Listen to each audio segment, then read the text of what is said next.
Hello and welcome to the very first lecture. Typically this is how I like to do the lectures, and that is that I record audio for each slide, and so you can just tap on the audio little icon at the bottom right of each slide to hear me talk about what's on that slide.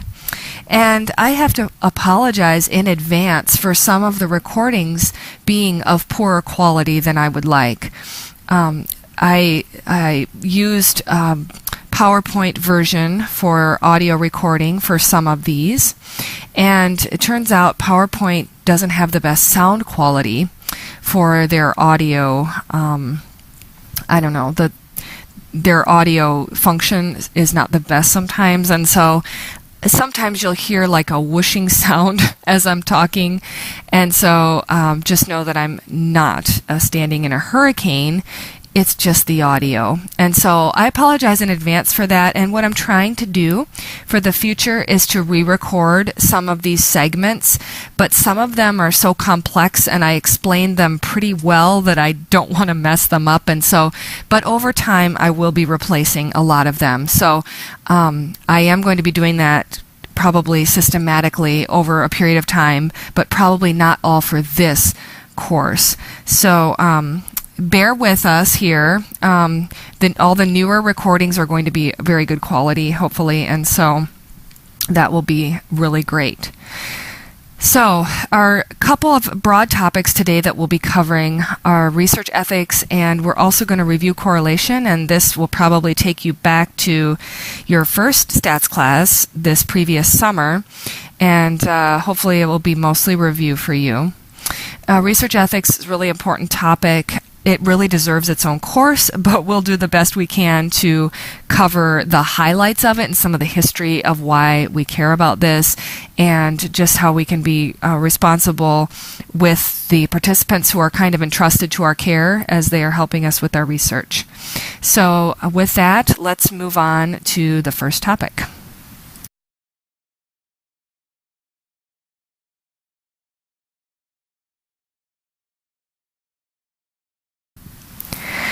There are a couple of things that we need to keep in mind as scientists, and the first one is of course treating our participants with a lot of care, because they are helping us with our research, and without them we really wouldn't be able to do what we do and be able to explore all of these neat questions that we're thinking about.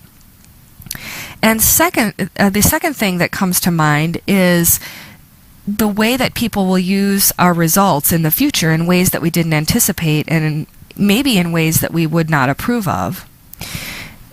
One example that comes to mind that's been weighing heavily on me for the past few days is the torture report that just came out regarding the torture of the individuals who are suspected of terrorism. And the torturers actually turned to psychologists to figure out how to use the best methods. And Seligman's research, Martin Seligman's research on learned helplessness, was used, and you can read about his study in detail on your own regarding the way that he mistreated dogs. Actually, in his study, he did not torture humans. However, the way that he mistreated the dogs gave people ideas regarding how to torture humans and how to foster in them a learned helplessness so that they would cooperate with interrogators. That was the theory anyway. And so Martin Seligman told the New York Times recently that he is just astounded and very, very upset about how the CIA used his work.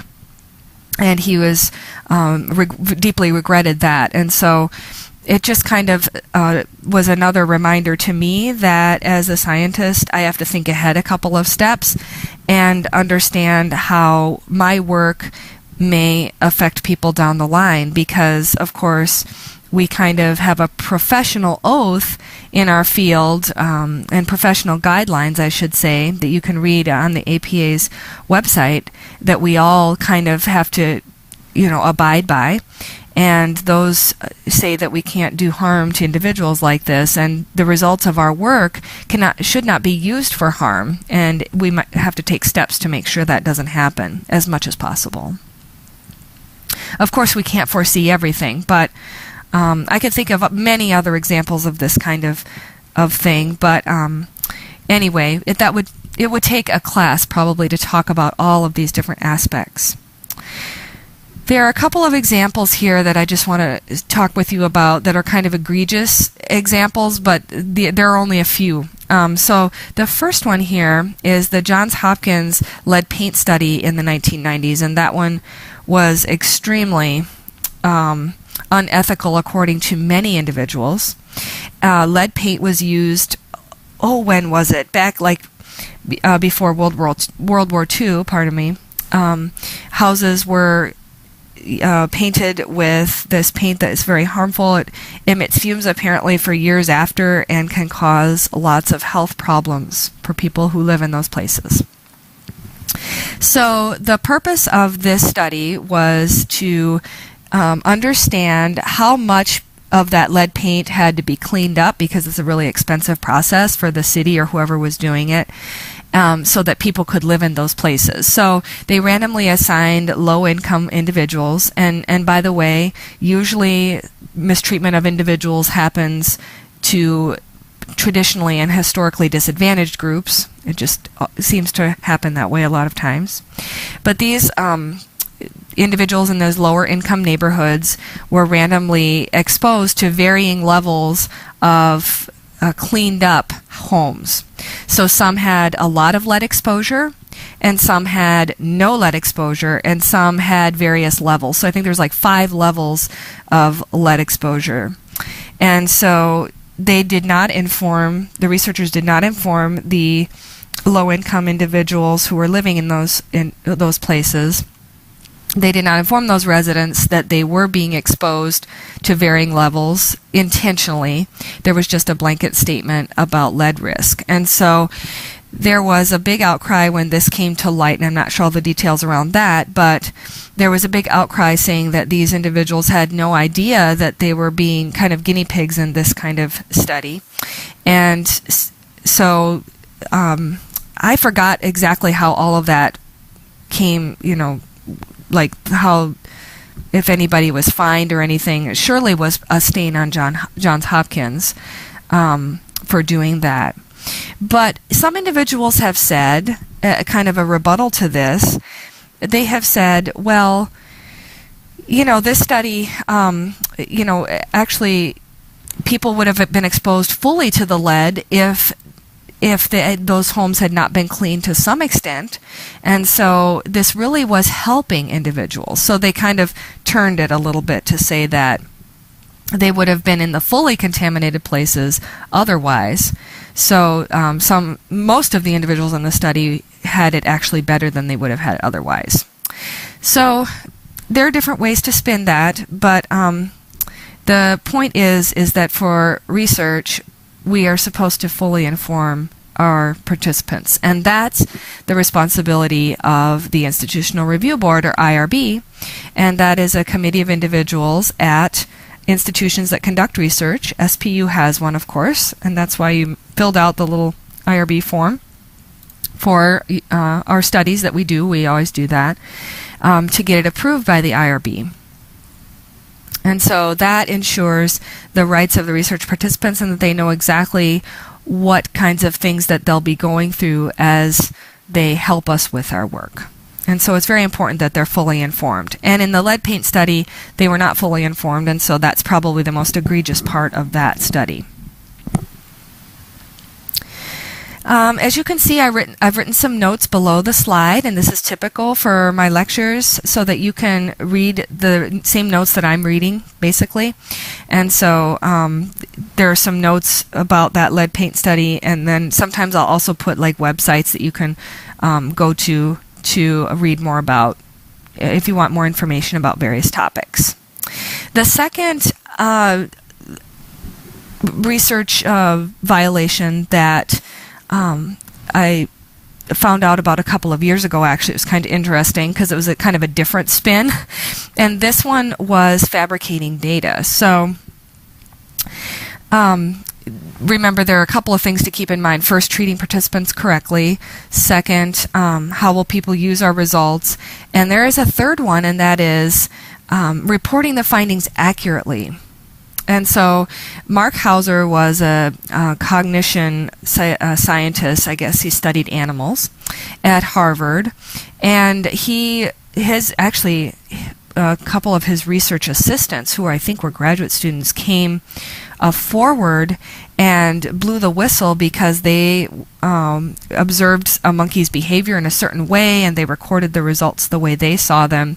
But then Mark changed those results before he submitted the study, I guess, and he reported different data than what his assistants had recorded. And he then published that or something. I don't remember exactly. I think his article may have been retracted, but it wasn't a good situation. So that's another example of something that we want to avoid. And we'll talk more about the systematic, the systemic issues around publishing.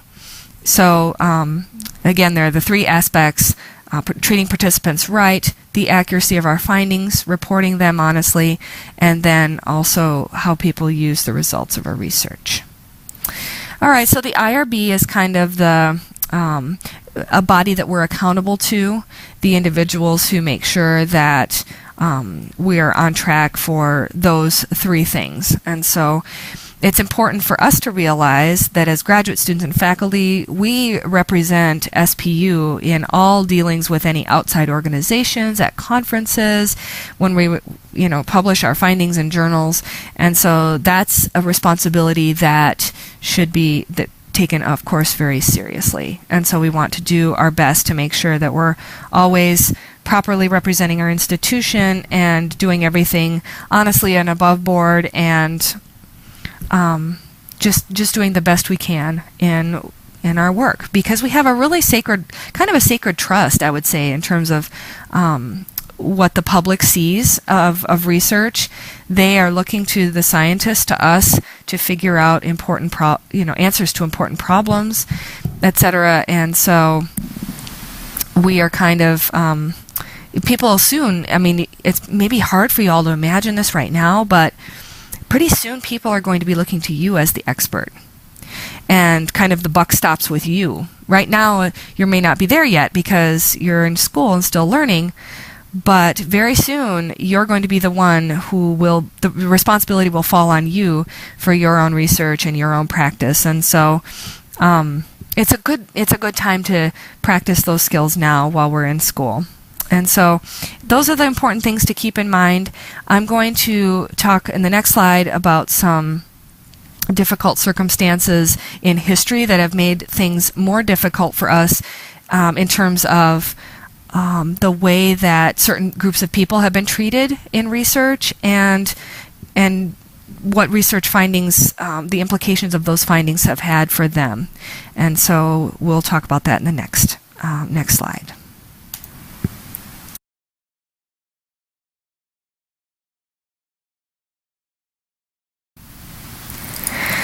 I'd like to take a few minutes to just discuss some historical background as far as both U.S. history and also the history of psychology of our field in general, and how the stains on both of those records come into the present and impact us today.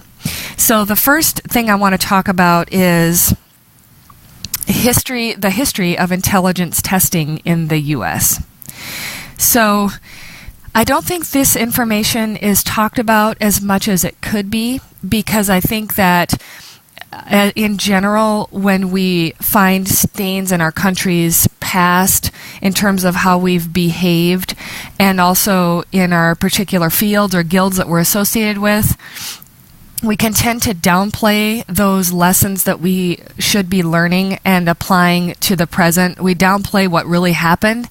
And so my philosophy as a teacher and as a student of life in general, is that I want to learn as much as I can about what happened in the past so that I understand how it impacts things in the present, and also learn the lessons so that we can avoid the mistakes of the past. And so that's always been my philosophy. I would rather face the truth of what happened rather than gloss it over. And the reason for that is so that I can grow as a person and we can grow as a community, both in terms of our faith tradition and also our science traditions as well. So with that in mind, there are some uncomfortable things about our past that we need to address because they matter in terms of the history of participant rights and the history of psychology. So there were a couple of gentlemen back in the 18 and 1900s. These individuals were extremely brilliant.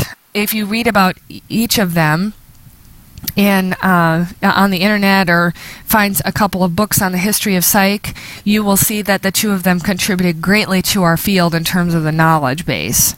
Francis Galton was absolute genius. He came up basically with the correlation that we all use, the foundation of everything.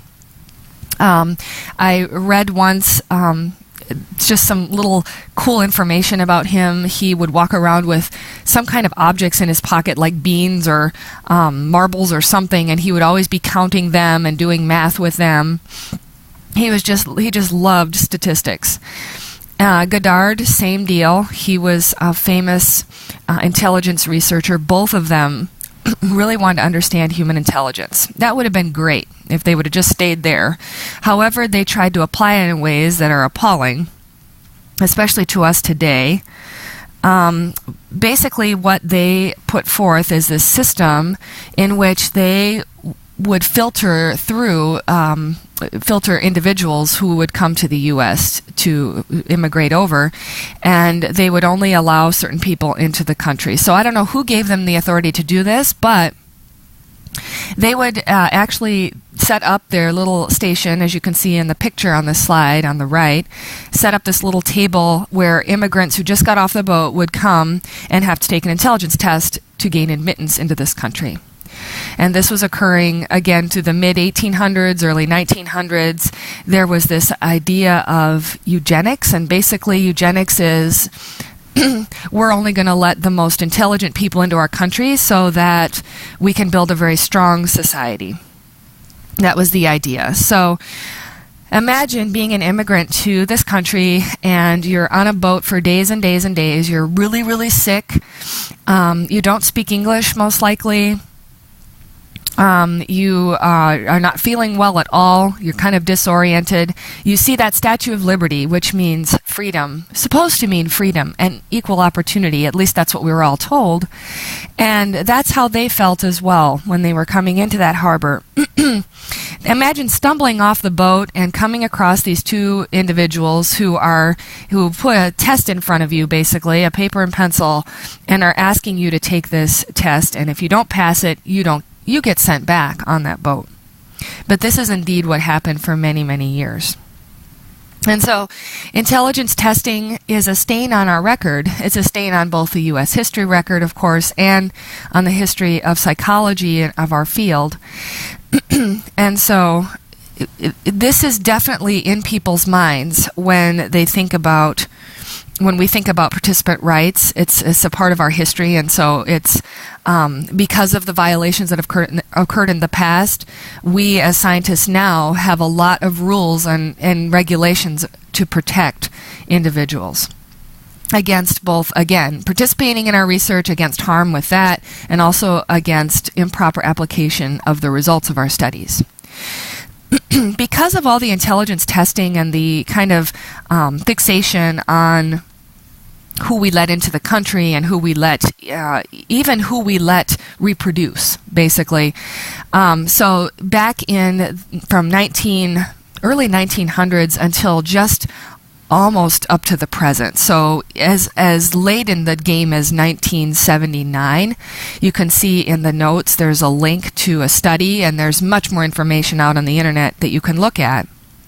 Basically, forced sterilization is a way to keep individuals who are deemed as less intelligent, poorer, or of lower class from reproducing so that we can keep the overall society strong. And so these ideas, when you think of the totality of human history, really the 1900s, even the early 1900s are like a second ago. So this didn't happen that long ago in the grand scheme of things, where we had forced sterilizations occurring from everywhere from North Carolina to California, everywhere in between.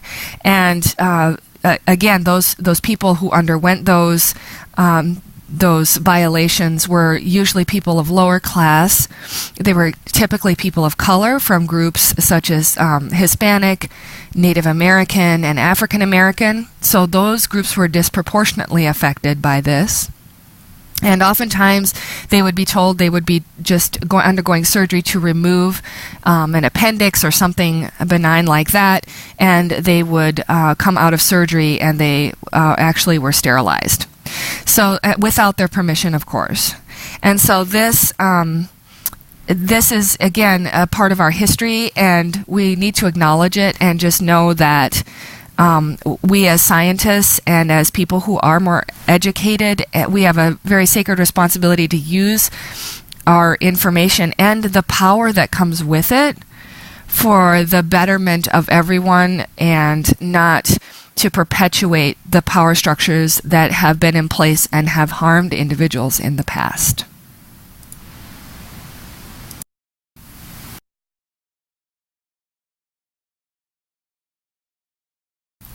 Let's turn our attention now to the history of participant rights. Due to some very unfortunate occurrences in the past that were violations of basic human rights in the name of research, the federal government and the APA have both put together guidelines for us as researchers. So there are a couple of primary events that have shaped this. The first one was World War II and the atrocious violations of human rights that occurred in the name of medical research by Nazi Germany. And so in 1947, this code was established called the Nuremberg Code, and those were guidelines that were put in place to protect individuals at the international level. So there's this kind of international consensus at the time that we don't want to allow this to happen. And in order to prevent this, we are going to introduce this idea of voluntary consent for participants. I personally, just personally cannot believe that 1947 was the first time that anyone thought about this. So that shows us, I think, and that wasn't that long ago. This is in the time that our parents were born or our grandparents were born, and there's just a couple of generations away. And so, but this was, to my knowledge, the first time that this idea of consent of participants was kind of mandated across the board as a protection for them. So again, not that long ago that these things were happening, and that these protective capacities were put in place for individuals. In 1974, well, prior to that, I should say, there were no U.S. Guidelines for participant treatment, but that all changed when the Tuskegee study occurred. And this was a study in which African American males who had syphilis at the time, a very dreadful disease that, when untreated, was deadly. And the government or the medical folks at the time had treatment for this. Penicillin, thank God for that drug, was very effective against syphilis. Well, in the name of research, there were some scientists who decided, without anybody's consent who would be participating, that they would withhold treatment from these individuals just to observe and monitor how the disease would progress in the human body. And again, the individuals who were most affected by this were from a traditionally disadvantaged group. A lot of them were at or below the poverty line, and absolutely no power in the situation to defend themselves. And so this study continued for a few decades, as you can see, and in the 1970s, when it ended, when people found out that this had occurred, it was an extremely difficult situation, because basically scientists' name was again stained overall. So science was kind of to blame, and the medical field in general, and of course the U.S. government. And so finally, there was some federal guidelines that were established at the time, and you can read more about those in the links below the slide that I've provided. But anyway, all this to say that there are some very good reasons for the guidelines that we do have. And just personally, when I sometimes get a little bit frustrated at the hoops that scientists now have to jump through in terms of filling out long IRB forms, and in great detail explaining the study, even though I don't think it's going to be at all harmful to participants to fill out a survey about how they feel about a class or some such seemingly innocuous kind of data that I'm asking for. I have to remember the history of why this all is in place, and so that's why I'm sharing it with you today as well, is because I don't want us to forget as a community the history behind these measures and why they are in place, even though sometimes they feel like sometimes overly protective. It's better to default to that way, of course, than the other way, as we have seen.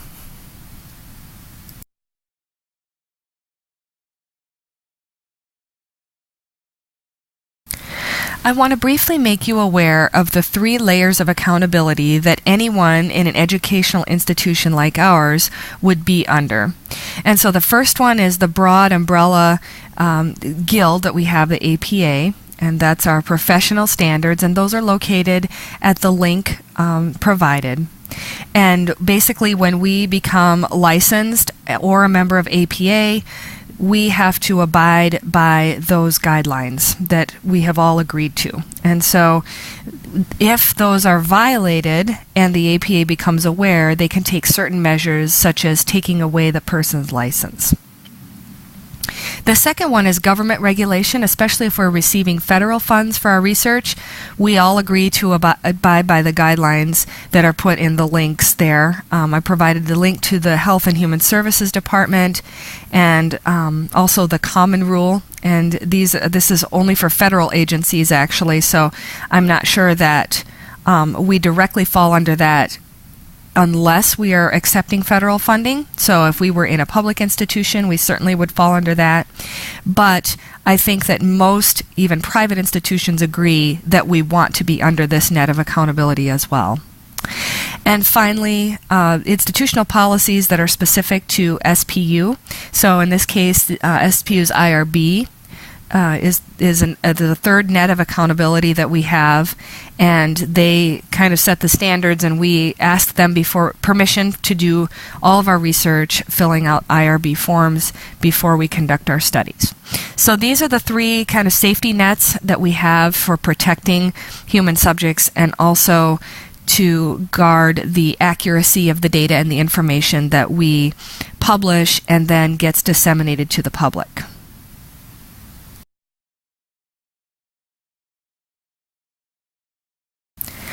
I would like to take this segment to discuss the systemic research issues and specifically the factors that impact what kind of information from the science community is disseminated to other members of the science community and also to the general public. And there are a couple of readings that I thought were really important on this topic that I had you take a look at. The first one was Lair, the New Yorker article that was talking about how difficult it is to replicate findings. And then there was the Keeps and McDaniel piece, the 2013 article regarding the research issues in the field of IO specifically. However, I think a lot of the challenges that they put forth apply to all subfields of psychology, including clinical. And so I think it's important to face these issues head on. I don't think that a lot of researchers often want to talk about them, but again, a commitment to truth is what science is all about. So, as a scientist and a researcher, I am committed to facing reality as it is without ignoring some pieces for my own benefit or because I'm too afraid to face them. So that is the philosophy by which I come to the table, and it's difficult because just like the history things that we talked about previously and the ethical parts, it's painful to face reality sometimes. And but when to the extent that we ignore what is true, that is when difficult things can happen that we don't want. And so my commitment is to talk about the things that are unpleasant, even if we don't have immediate solutions to these things. These things have been around for quite a while. As we know, systems are difficult to change, and power structures are difficult to change. Sometimes it takes decades, and we may not see in our lifetime reforms that we would want to see in the publishing industry or the way that science is disseminated. We may not see changes in our lifetime, but we can start the process now by talking about it and by doing what we can, even though we don't have the perfect tied up with a bow answer to a lot of these questions. So with all of that said, as you saw from the readings, there are several factors that impact the accuracy of our findings. So the first issue I think that's important to think about is statistical conclusion validity, which we'll see in a couple of slides, but basically that's the accuracy of inferences that what we find in our the findings that we see in our results reflect the reality of the findings in the population. And so there are a few things that can mess with that correspondence. The first one is your power. So if you're underpowered, you won't find what you're looking for in the population. That's a finding that's really there and that's important. We won't see it. And there are other factors that impact this, like range restriction and things like that. If we don't see enough variability on our variables, then if everyone answers 5, for example, on a scale from 1 to 5, that variable is less likely to correlate with any other variable. And so if that's the case, then a real relationship that we know is in the population, we won't see it in our study. And so Lehrer points out that I think both articles actually point out this idea that we only publish findings that are statistically significant for the most part. Null findings are kind of relegated to the file drawer, so to speak, meaning that they never see the light of day. However, if you are a clinical researcher or a clinical practitioner, IO practitioner, you would want to know if certain training, for example, a training module in an organization, if that doesn't work, you'd want to know about that. And same with clinical. If there was a certain therapy practice that wasn't working, you would want to know about that. So when we don't publish findings that that fail to achieve significance, we're really missing a big piece of the information. Let's say a certain therapy works for some people and not others. If you publish all the given findings on that particular therapy mode, then we can have an accurate picture of who that therapy works for, who it doesn't, which context it works in, which context it doesn't. And it would be much more accurate, and to combine all those findings in a meta-analysis, for example, would be a good idea. A meta-analysis is just a big study that combines lots of little studies together to make broad statements or inferences about a certain training method or a certain measure, etc., a certain relationship that's occurring. And that gives us the most accurate picture. As a practitioner, you'd want to know that information so that you would say, okay, we won't use this kind of therapy for these kinds of individuals. We won't use this kind of learning method for certain individuals. When we only publish findings that are significant and all the ones that aren't never see the light of day, we don't have an accurate picture of reality. So that's one of the problems that we see is that we have a bunch of researchers who, to get tenure at their institutions or to gain notoriety in their field, have to publish a lot.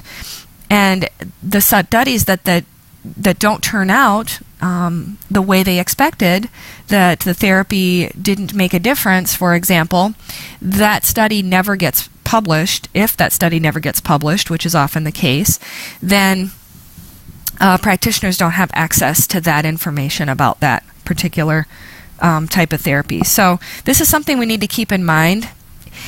There's not an easy solution to it except for the publishing industry to change their standards to publish null results more. And thankfully there is conversation about this, and I'm seeing more journals that are open to publishing null findings. In fact, the Journal of Business and Psychology just came out with a new practice. I'm not sure if this will be a special issue or an ongoing practice, but what they're doing is they're having the researchers submit a plan for their study to the editorial board, and by peer review, those individuals, I believe it's a blind peer review process, just like a typical article would be, and the editors approve that study and say, conduct it just as you have said, or make these changes to make it more rigorous, and we will publish the results no matter what your findings are. And I thought that was the coolest thing. In fact, it came across my email just the other day, and I was thinking, this is the change that we've been waiting for. And I'm very proud of the Journal of Business and Psychology for doing that and attempting that practice. And I think that that's a good practice that other journals can adopt as well, hopefully in the future. Some other issues in the publishing industry that I have seen and that have been talked about in various places is this idea of if you know the editor of the journal, it's more likely to get published. I've seen this happen firsthand. And so it's not something, again, that's talked about a lot, but it's something that does happen. Another thing that's not talked about a lot is the conditional nature of funding.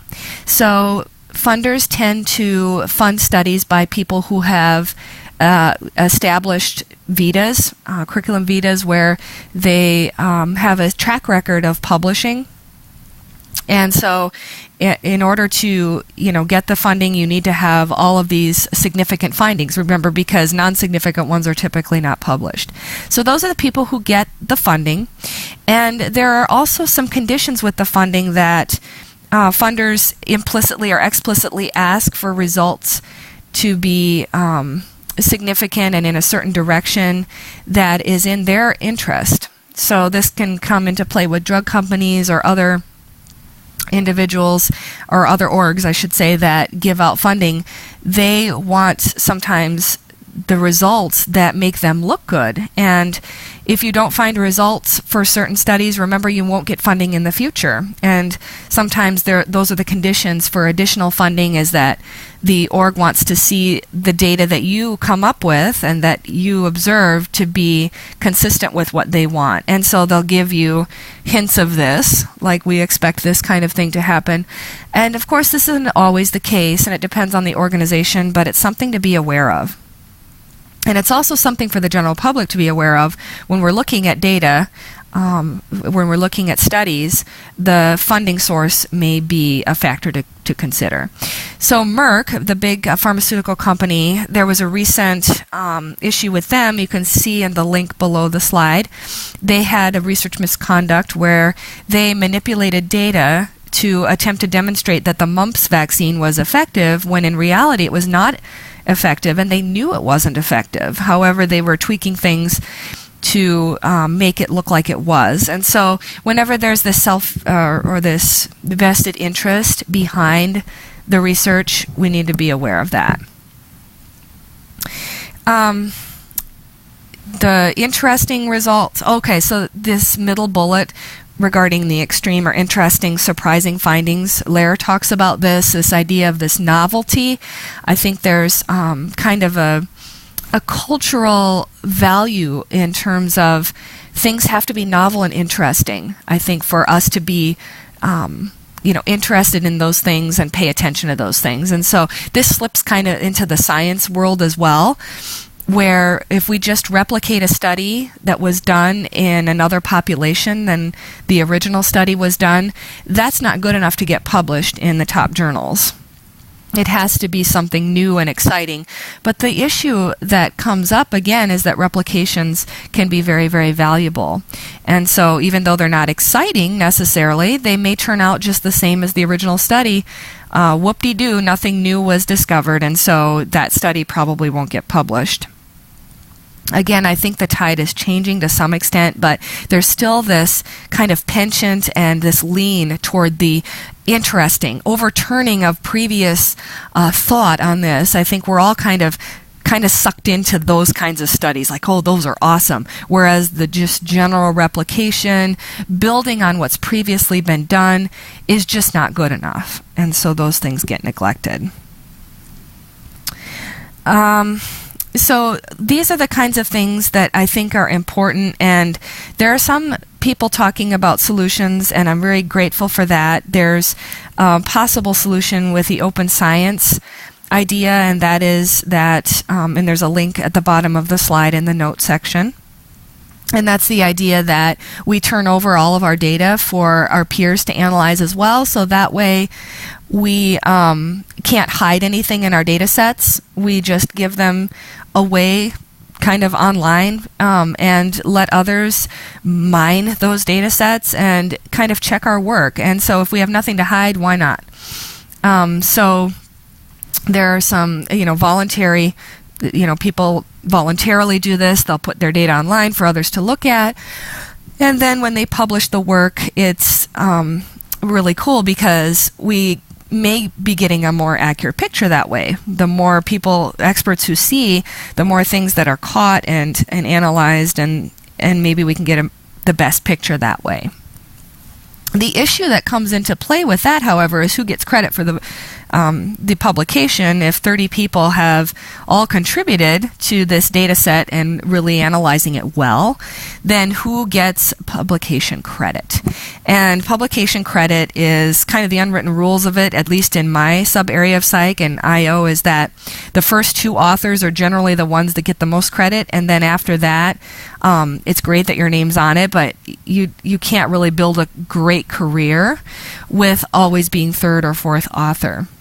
And so, again, 2 people are the ones mainly responsible on different pieces. And what I find with that is that it takes many more people to make a good pub than just 2.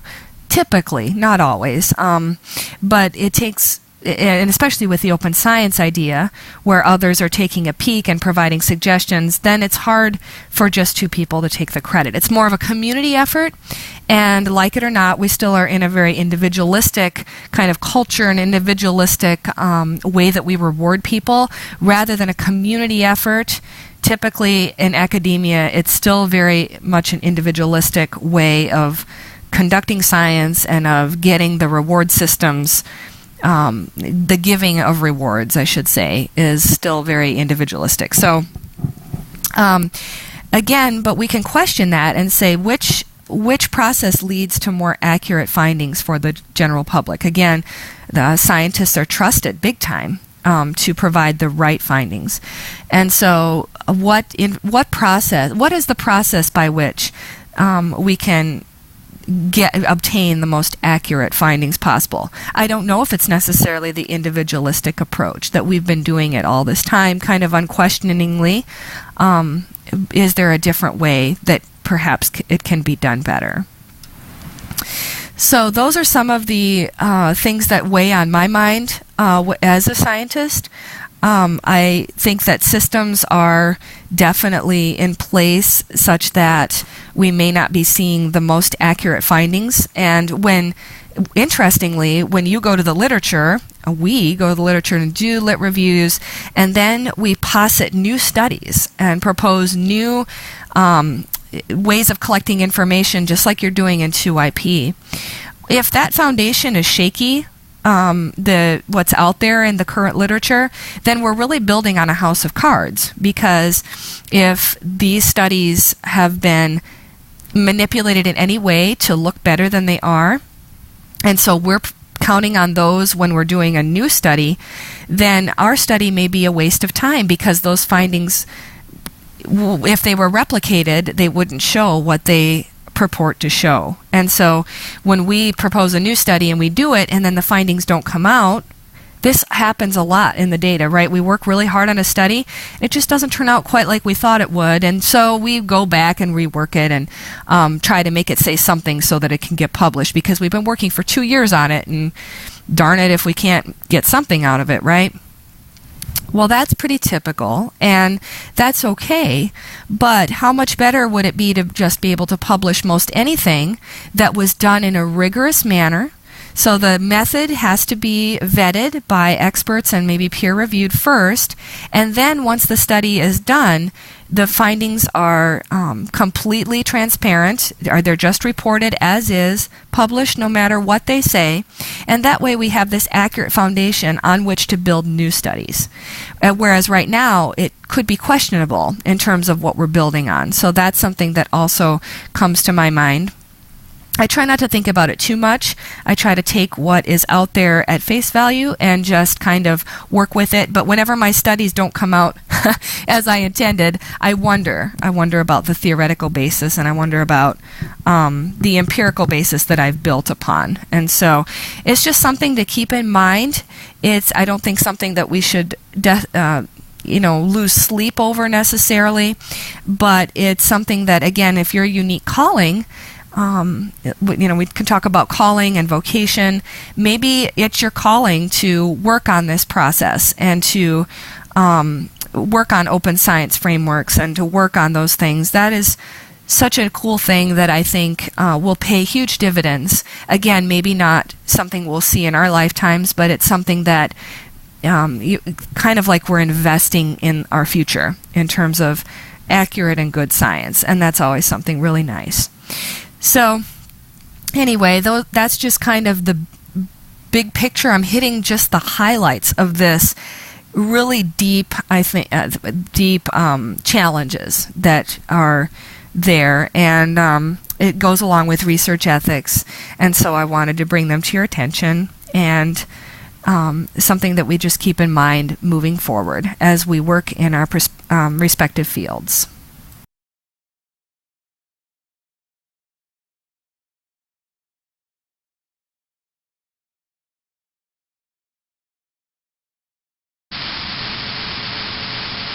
Okay, so I thought that this diagram would give you a nice framework with which to think about the different kinds of validities. And I want you to know the definition of validity and know it almost word for word, please. This one is really important. Basically, it has to do with the truthfulness of our inferences. Inference is just a fancy way of saying conclusions based on what we see in our sample. So validity has to do with this idea of how accurate are our inferences that we make as a result of what we see in our sample. So truthfulness of inferences. Okay, so there are different kinds of validity, and this hopefully will be helpful. It looks a little bit complex, but you will learn in particular next quarter that constructs are always represented as circles when we are looking at theoretical diagrams. And so remember, a construct is an abstract concept that we cannot really see, and we don't really even know if it exists, actually. That's why it's called a construct, is because we construct it out of our imagination. And so something like, for example, love, or something like motivation, something like anxiety, those are constructs. We have a pretty good idea they exist. We have different behaviors that we associate with those constructs. Like, for example, someone high on anxiety will manifest this or that symptom, so to speak. And so we have a good idea of that it exists, but we need to think about ways to tap into that construct with observable data. And so part of that is the construct validity challenge, which we will talk about. So the circles are constructs, and the causal construct versus the effect construct. Hopefully you can see that there. And the arrow that goes between them is a one-headed arrow, meaning that this is a presumed causal relationship. So, and the arrow is going the direct of the cause, of course, and this arrow represents internal validity. And internal validity is really the truthfulness of our inference that our cause, presumed cause, is indeed affecting or changing our presumed effect variable. So, causal relationship. Internal validity has to do with cause. And so, the construct validity piece is the extent to which our operationalizations of our construct, do they adequately and accurately represent the theoretical construct that we are concerned with. And so recall from your Shadowsmith and Campbell readings that there are many things that go into this. And okay, so I should probably give you the definition for construct validity. That is the truthfulness of inferences about the higher order constructs that are represented by the particulars of our sample. Okay, so let's get some concrete examples to go with this. So let's say we're examining our hypothesized causal relationship between anxiety and performance on a complex task. So those are our constructs. Remember, performance is again, we don't know what exactly it is. We presume it exists, and so we are going to define it. Anxiety, same way. And there are probably different ways to operationalize this for our study, or to measure it. So for anxiety, there are several different ways we could operationalize this construct, and you can probably think of some yourself. We could manipulate anxiety by doing any number of things to people, and if you've read some of the social psych literature, you know that back a few years ago, some decades ago now, researchers do all kinds of mean things to participants in the lab to try to get their anxiety raised.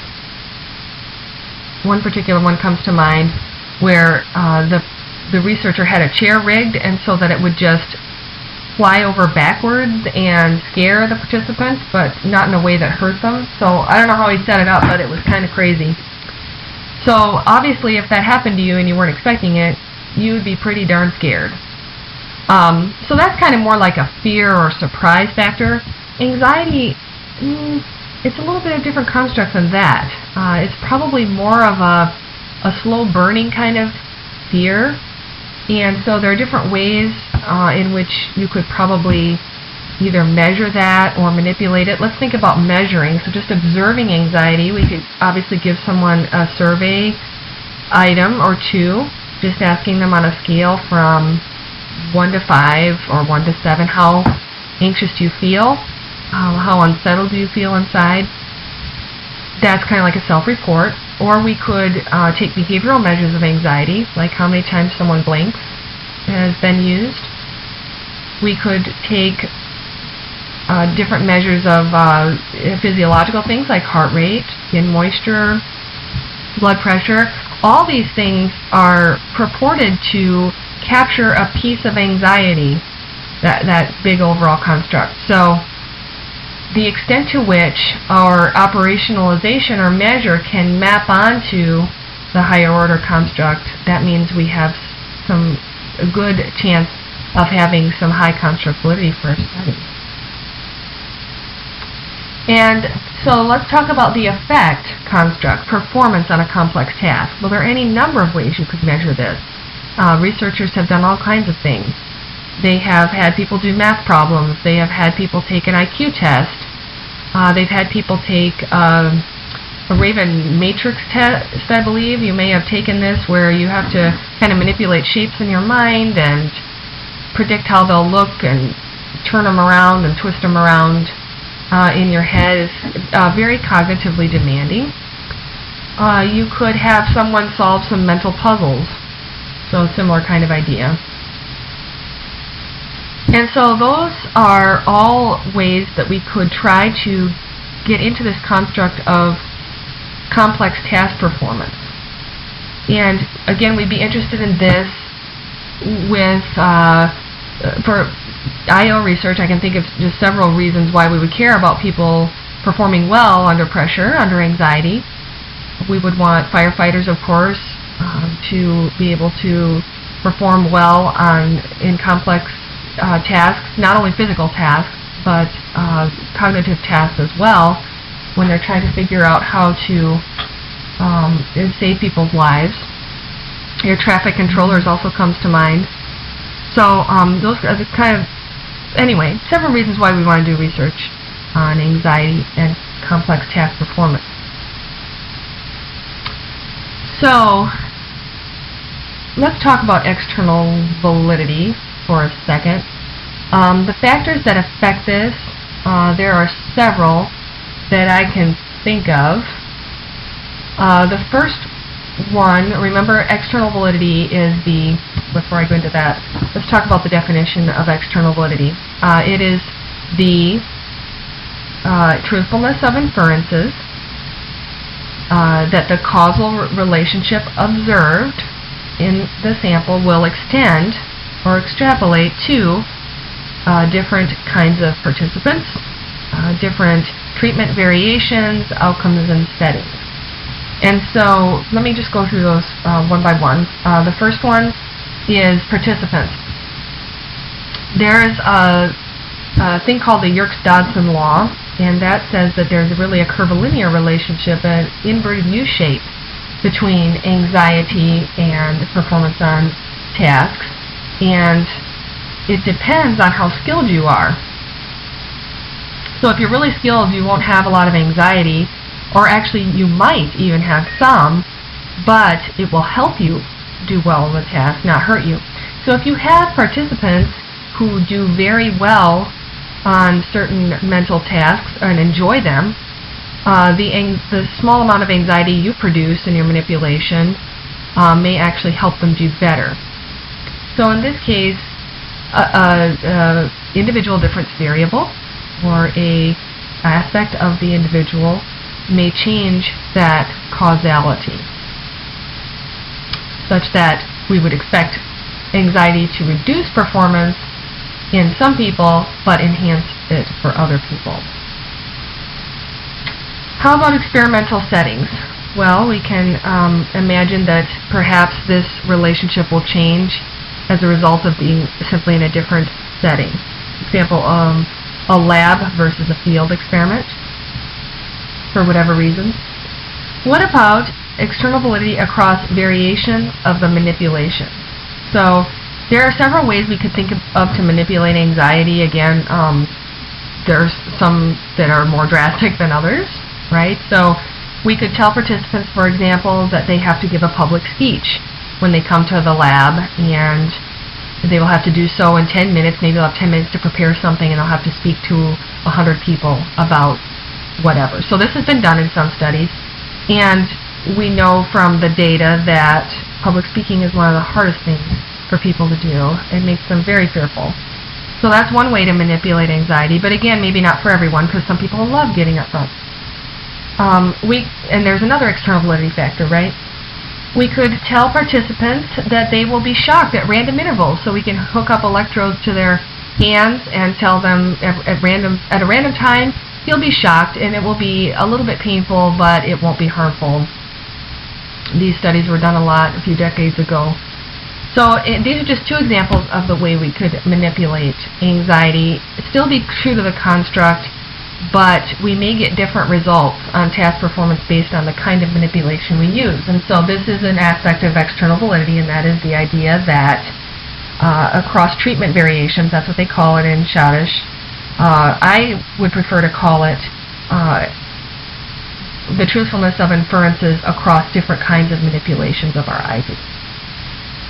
Okay, so hopefully that diagram is helpful for you in thinking about the different kinds of validity and where they operate theoretically.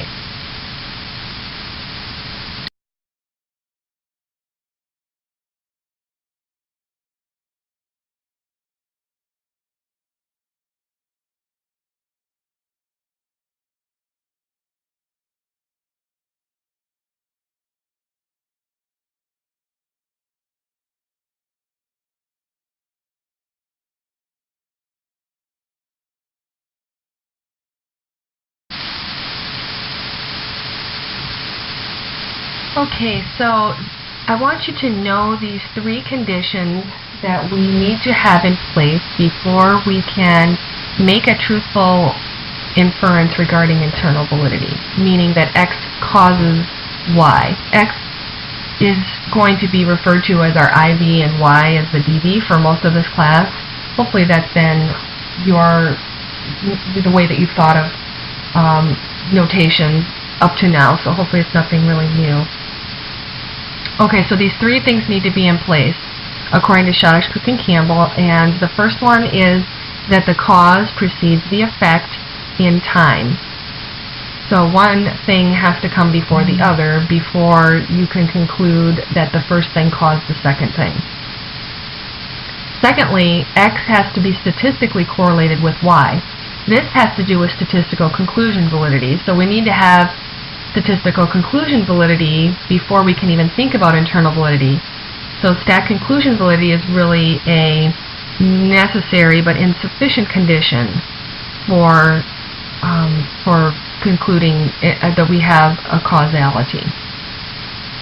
And finally, the third condition that needs to be there is that alternative explanations for that causal relationship have to be ruled out. And so, as researchers, we spend a lot of our time on that third one because we can have a good idea about the first one, not always. As we know, sometimes it's hard to see which comes first, or sometimes there is actually a reciprocal relationship between 2 things such that they cause one another. And so sometimes this one is hard to unpack, number one, but at least with an experiment where we are clearly manipulating some kind of variable, like anxiety in the last example, we know at least we can satisfy condition 1. Condition 2 is very easy to establish. We simply do an analysis of the data and understand that the 2 variables are correlated. But number 3 is something that we do over a long period of time, and no study really answers no one study can really answer number 3 or satisfy it. And the alternative explanation simply means that there is no third variable or fourth or combination thereof that is causing you to see that statistical correlation. So we would want to know, for example, if our intervention or training program of some kind worked, in fact changed participants in some way above and beyond other participant characteristics that may be at work. For example, people who tend to go into therapy are people a lot of times who may have improved their lives anyway, even without the therapy, because they are different than people who do not go to therapy. Maybe they are higher on some kind of variable, like conscientiousness or like something else, and they're more self-aware than others, and so we don't really know if it's the intervention that caused, or the treatment that caused changes in well-being or whatever you're measuring as your outcome, or if it was some characteristic of people who volunteered to be in that intervention. That's just one example, and that's called selection threat in your internal validity category. Okay, so, and even with, just a quick thing, even with experimentation, we never really can be positive about things. As we read in the New Yorker article,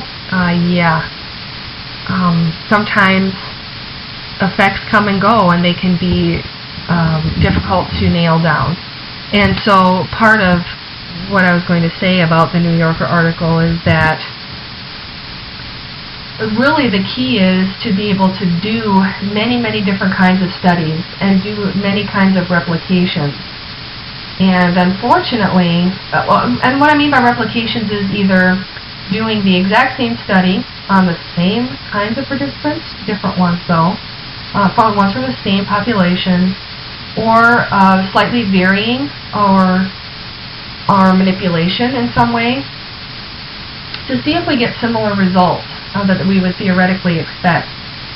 And remember that effect size, remember that our fields tend to reward, in psychology, tend to reward fluke findings.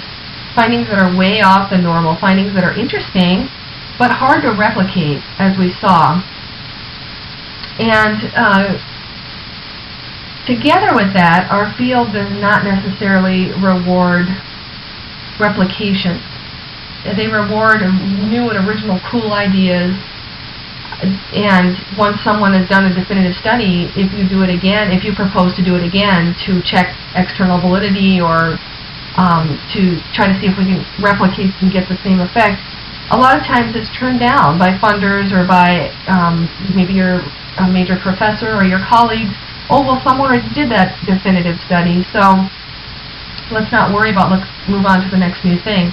And so we really have a research culture that doesn't value number 3 very well, actually, because the only way to rule out alternative explanations is to do many replications over a period of time in different ways, different settings, different conditions, having different ways of, again, manipulating variables, different ways of both randomly assigning people to treatments versus not randomly assigning. And so all of these kinds of studies can work together to give us the accurate picture, but a lot of times as researchers we're not even patient enough to gradually poke away at looking at a relationship that we're interested in over even a lifetime as a researcher, over a career, gently poking away, doing different variations. We prefer to move on to the next big thing that will get us published or get us grant money a lot of times. So those are some systemic issues that we can only do so much about, but I want you to be aware of them as you move through your career, and be aware of them as you are a consumer of the research. It can be daunting at times because the truth is hard to find, and I think that's kind of what this slide is telling us in summary.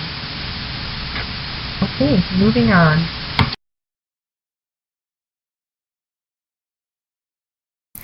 In this segment, I'd like to provide a brief introduction into the 4 types of validity. And these, you've probably heard them before, but I just wanted to present them to you again, and in my own way and in a way you may not have heard before, so you can build on the knowledge that you already have. And so a deep and rich understanding of all of these is really important for your second year projects, because when you are writing up your results and the discussion section in particular and the limitation section, you will have to provide reasons for why either you found what you found or you didn't find what you hoped to find.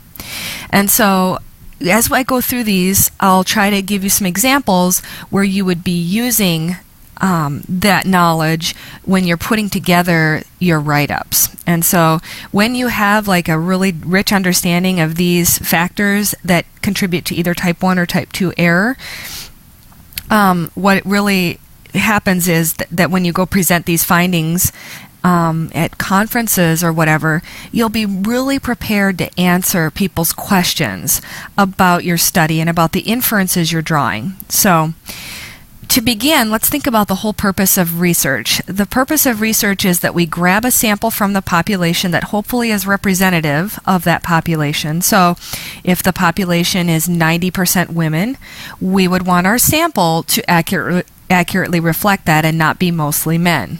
So hopefully we have a somewhat accurate sample. And then we take that sample and we run data analyses on it, and then we infer those findings that we find in the sample back to the population. So if we find a correlation between success and likability, for example, of people's career success, is that correlated with their likability, then we would generalize that correlation back to the population as a whole. So that's what inferential statistics means. It's just this idea of pulling out a sample and making inferences back to the population. So we're inferring things about the population from our study. So that's the whole purpose of these threats to validity, is we're just trying to understand this big question, or answer this big question. Do my study's findings accurately reflect what is occurring in the population? So that's what we care about. So the first type of validity is stat conclusion validity, and that's the accuracy of my conclusion based on my findings that a certain variable correlates with another, or this mediation relationship holds, for example. So it has to do with statistical association.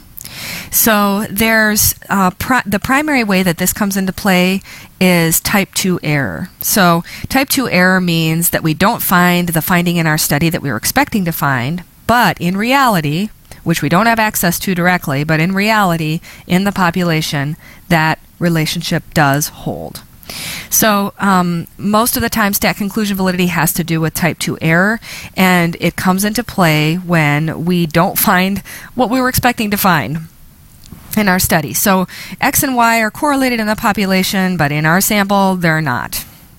There are several reasons why this could happen, and I'll explain more next week as well. But the first reason is that our study's underpowered, so we don't have an appropriate n size to get the significance that we need. So that could be a problem. Also, if our measures are unreliable, if we have a low coefficient alpha for our measures, then that puts a cap on the extent to which they can correlate with other things. I'll explain more about that later as well, but it's something to keep in mind, that unreliability causes type 2 error. Also, range restriction causes type 2 error. So range restriction is when there's not a lot of variability on your variables. Everyone either scores really low on the measure or really high, or they're all chunked in the middle. And when that happens and you try to run a correlation, it won't be significant, even though in the population it would have been if we had had a full range of variance. So something that I've said in the past that may help you remember is if you ain't got variance, you ain't got covariance. And that just means that if there's no variability, you won't find any correlation either. So that's something to look for. So how does this apply practically? Well, in your 2 YPs, if you don't find something correlated that you thought would be, and you have pretty good evidence that it is correlated in the population, let's say other studies have found this, you can think about stat conclusion validity and talk about your variables in terms of range restrictions. So you can look at your standard deviations and see if they're really tight. And if they're really tight, then you can posit in your limitations that this might be a reason why you didn't find what you thought you would find. Same thing with n size. If you got lower n than you needed for the power, that's fine. For 2YP especially, just report it and put in the limitation section. The second is, our second threat to validity is this idea of internal validity, and it's the idea that your purported IV causes the DV. Okay, so let's say you did find the relationship you were looking for, but does that mean that it's causal? Does that mean that X caused Y? Or does that mean just that they're statistically associated? So you all know the adage, right? The familiar saying that correlation doesn't equal causation, and we all know this at an intellectual level, but unfortunately the way the human mind is kind of wired is that we tend to attribute causality where it shouldn't be attributed. So just keep that in mind. It happens all the time in research, and when the popular media reports research findings, they tend to jump to that conclusion as well. So we know, though, from our past classes, probably from your past classes and also from your undergrad courses, if you've had courses in research methods, we know that there is this thing called confounds, and that means that it looks like X causes Y. So our sample we find this finding, but in the population it's not the case. It's another variable is causing the DV that's associated with the IV, but it's making it look like there's a causation there when there isn't. So internal validity has to do with typically type 1 error, and type 1 error is that our study finds this finding and so we're all happy, our study worked, but in the population that relationship does not exist. So it's the opposite of type 2 error. Again, type 1 error is we find the finding we were expecting, but in reality it does not exist. And so it's an error. Again, that's why it's called type 1 error. And so that's something to think about if you did observe the results that you thought you would observe. What are some threats to internal validity that could be operating? So is there a third variable that is confusing things? That's why we call it a confound. Confound just means confusing. So if you've ever maybe said, I'm so confounded by this problem, that means you're confused and perplexed by it. And so that's really what a confound does to our research, is it confuses us. It makes us think that X causes Y, when in reality it's Z causing Y or some other kind of variable. So for example, if you ran a study in which you asked for volunteers to come to some kind of training program, let's say you were putting on an interpersonal training program in an organization, and you asked for people to sign up. Typically, we know that sometimes this is the case, that when we ask for volunteers to come to our training, it's sometimes the people who are the best at that skill anyway. So people who are most interested in improving their interpersonal skills are ones who already have good interpersonal skills to begin with. And so if that's the case, let's just say it is, that those people would be most attracted to this type of program. And we ran a quick little analysis comparing the people who went to the training at the end versus the ones who did not attend the training. So we got a sample of those folks who weren't interested and their interpersonal skills, and we got another sample of interpersonal skills from the ones who did go to the training. We would see that the training worked beautifully, but without a pretest or a baseline, we would be making perhaps the wrong conclusion. Perhaps the training isn't effective at all. It's simply that those who volunteered were just better at interpersonal skills to begin with. So that's an example of a confound where we believe our training caused the difference, but in reality it was their baseline skill level that was the real cause of that difference. So it's a confound. It confused us about what was causing what. And causality has been debated through all centuries of time, actually. I think David Hume had a lot to say about it as well back in the day. He was a famous older philosopher. And he basically said, he wasn't, I don't think, the first one to say this, but he's kind of famous for this idea that we really never know what causes what. We can see that, again, something comes before something else in time, and they're statistically associated. And we see those kinds of patterns, and then we make this inference that there's causation, but in reality, they may not be associated at all.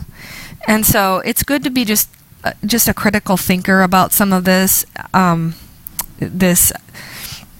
information in regards to causality, and just have a healthy, I guess, humility about it, and just to say that that we can't say anything for positive in this life, because obviously we're human and finite, and there's always more to learn about causation. So keep an open mind, I guess, is the goal with this one. Okay, moving along, the construct validity one is super interesting.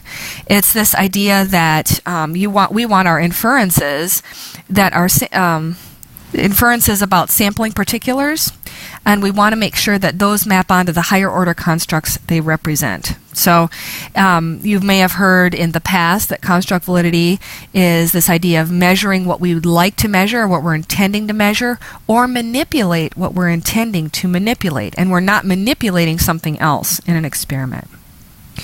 So to illustrate this, there was a student in my lab doing her dissertation, and she wanted to manipulate trust through like a story that participants would read, and how much would you trust this person? Here's some of their behaviors, and then how much would you trust them? And she, in particular, wanted to manipulate affect-based trust rather than cognitive-based trust. And affect-based trust is more of the emotional trust, sharing confidences with the person, trusting them that they won't blab your secrets everywhere, and all those kinds of things. Whereas the cognitive trust is more of the person's competence to do a job well. So you can imagine trusting someone to do their task at work, but not trusting them with personal confidences, because that's a deeper level, theoretically deeper level of trust. So what she wanted to do is manipulate affect-based trust, but keep cognitive trust hold that one constant, because she thought that there would be a different kind of outcome for those who had affect-based trust over and above a certain level of cognitive trust. So over and above this level of cognitive trust, this adequate level, what would be the differences in this outcome she was observing? Well, what happened in her actual study is her manipulation actually moved the dial on both kinds of trusts. So it seems like participants, and we didn't catch this in the pilot, but we caught it later in the actual study, which is sometimes what happens in research. But we caught this this issue in which both kinds of trusts were affected. And so participants seemed to link, even though nothing was said in the manipulation about cognitive-based trust, it was all affect. Participants assumed implicitly that once affect-based trust was raised, then cognitive trust was raised as well. And so we would have to go back to the drawing board if we would want to do like follow-on research to this study and try to tweak that manipulation so that it moved the dial on affect trust while holding constant or not affecting cognitive-based trust. So that's an issue of construct validity, because what happens is if we move the dial on both with our manipulation, we won't know which kind of trust was causing the outcome to change. So this is really an issue of construct validity because we are unsure of what exactly we were manipulating in this case. And so it could have been cognitive trust, could have been affect trust, or it could have been something else that was associated with those things. But really what this was is we weren't manipulating what we intended to manipulate, at least not cleanly, and so this often happens in research. It's completely normal, but it was a construct validity issue. This is something that I've been thinking about when grading or providing feedback on your 2 YPs as well.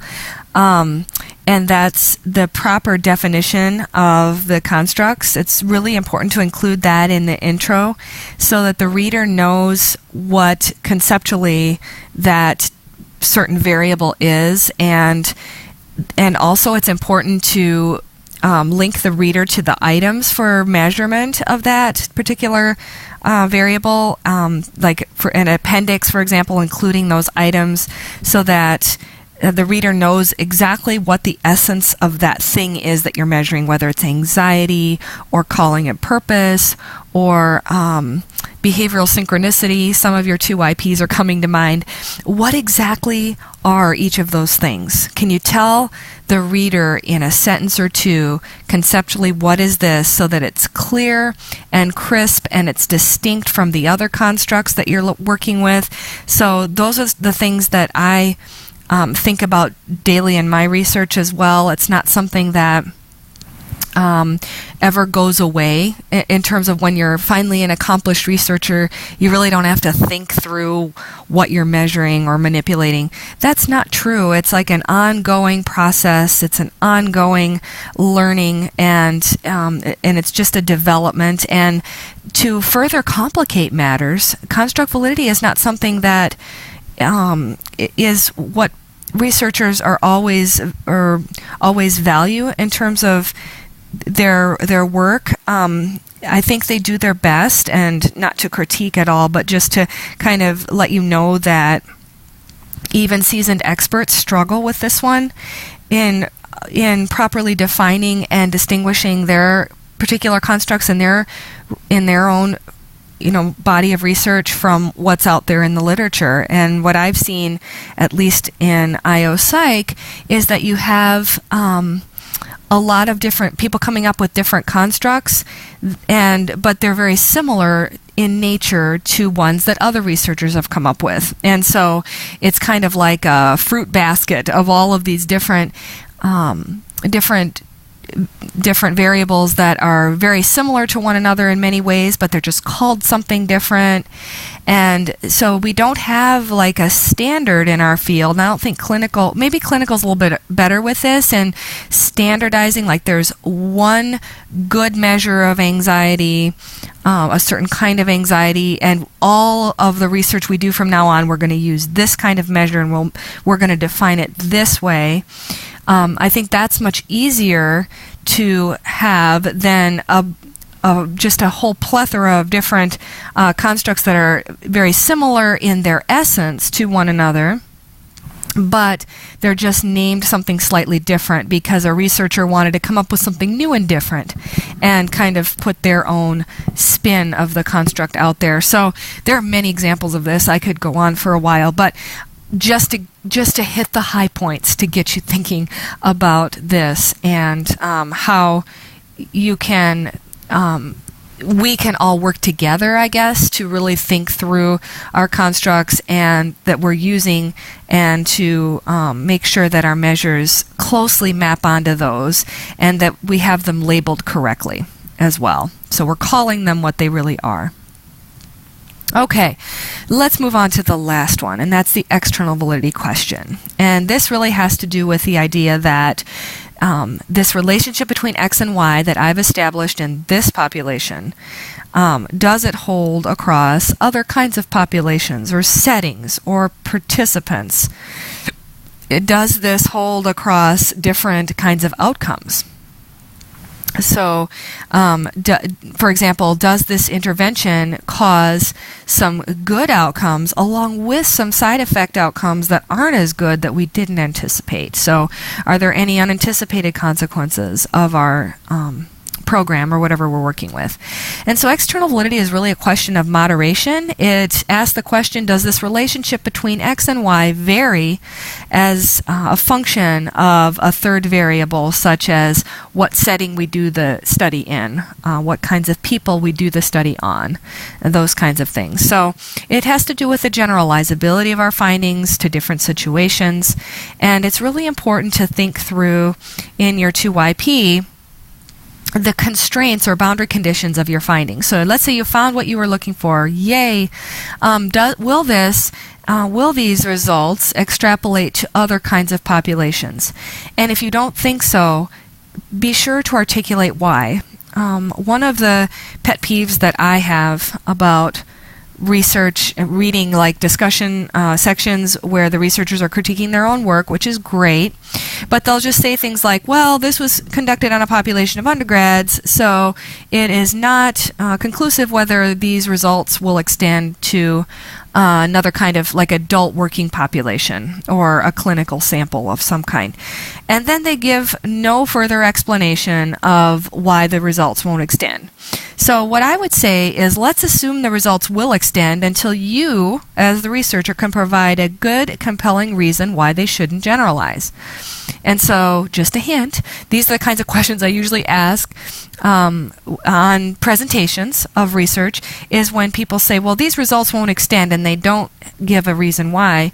I usually follow up with just a question, well, have you thought about or speculated about various reasons why these wouldn't extend? And that gives me a picture of how well they've thought through their research. And sometimes they can come up with a great reason right away, and other times they have to think about it. And if this ever happens to you in a presentation and the audience member asks a question that you haven't thought of before, it's always okay to thank them for bringing up the question and let them know that you'll be considering that moving forward, especially if you're thinking about publishing it, that you'll take their thought into consideration. If you can't think of an answer right there in the moment, it does happen, but it's important to thank the individual for bringing up the question and then saying that you will think about it, and even asking them, I've done this before, ask them back, do you have a theory of why this may not generalize to another population, or were you thinking of something specific? Because I could really use that feedback for my writing this up for publication. So that makes the audience member feel great that they were able to kind of help you out. Typically it works that way, and it saves you out of kind of saves you from being in that pickle, feeling like you're on the spot. So, little tip from me to you about presentations. Okay, so that concludes the discussion of the 4 types of validity. We'll cover these in more depth as the quarter goes on, but please memorize these word for word. They're in the Concepts to Memorize sheet that's on Blackboard, and just have these in your memory so that they become part of who you are, basically, and what kinds of things affect each one of them.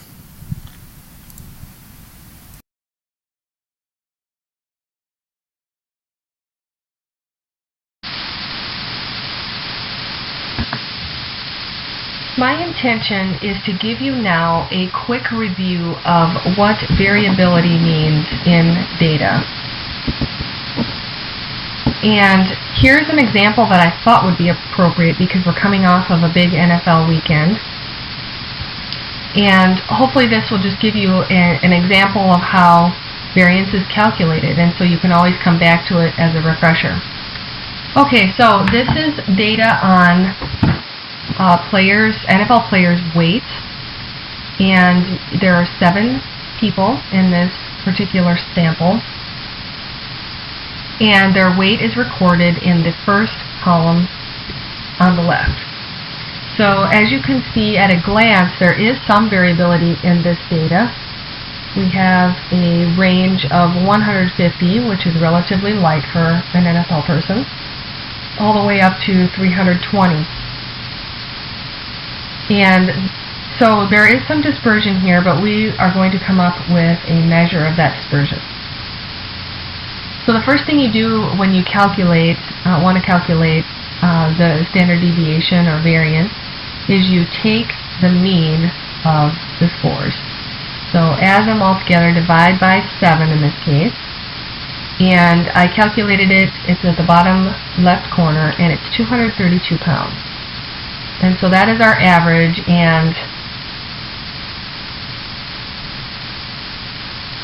so we would like to find the deviation of each score from that average to see how far away it is from the mean.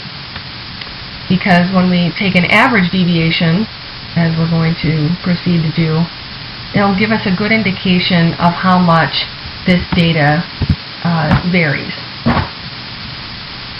So in this mean column, you see 232 subtracted from each of the scores, and that gives us a deviation number, which is in the DEV column. And as you can see, some of these numbers are negative and some are positive. And so these should all sum to 0. So you can do it on your own and see that that is true. Just take note that if you do that, the 232 that I calculated for the average has some rounding error in it, so it won't be exactly 0. It doesn't mean you did anything wrong. It just means that there's some error there in the calculation due to decimal places that are left out. I left them out for simplicity. Now, in order to take an average, we need to be able to have a sum first. We add everything up,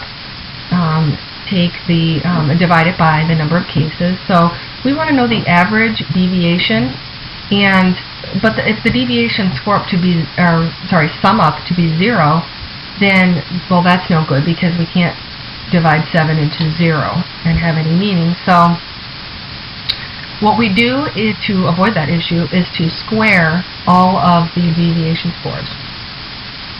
And so that's what the caret 2 means in the second to last column, the SQ column. The caret is used to denote raising something to a power, and it works in SPSS that way. It works in Excel that way fine. You can use the caret. But in SPSS, the caret does not indeed work to raise something to a power. You need to use 2 stars, so FYI. And so, so we square all the deviations, and the last column are those answers. So the squared deviations are there, and so what is the average? We need to add up all these numbers in the squared deviation column, which I did for us, and the answer is right there in the blue box.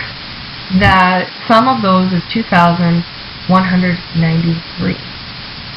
And in order to take the average deviation, we need to divide by the number of cases, which is 7. And then, because we squared everything, we're going to square root the final answer so that that washes out. We're undoing our squaring, if that makes sense. And so, mathematically, it doesn't make much sense, but it works well. And so that's what we use in stats.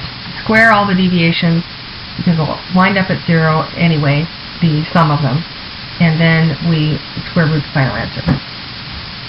Okay, so you can see it's approximately 57.56 is the average deviation around the mean. So that's not too bad. It's not huge. It's not like 100 pounds. But it's not like it's just 1 pound either, which would be very tiny variance. Now, just take note that for most samples, we will do 7 minus 1. So we would do 6, because in samples are biased, especially if they're below like 100 people, or they're smaller, and so we need to do, it's a long story, you don't have to know it all, but just know that most samples we would do 7 minus 1 rather than just 7. But I've left it at 7 to show you the simplicity of that standard deviation is just an average deviation, that's all it is. Okay, so hopefully that was helpful for you to refresh your memory on variance, what it means both conceptually and mathematically.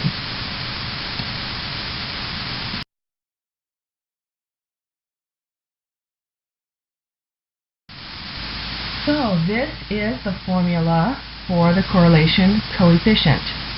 And so on the previous slide, you would just take the number that you got from the sum of the cross products, that's the SOCP on the numerator, and you would divide that by the sum of squares for x times the sum of squares for y.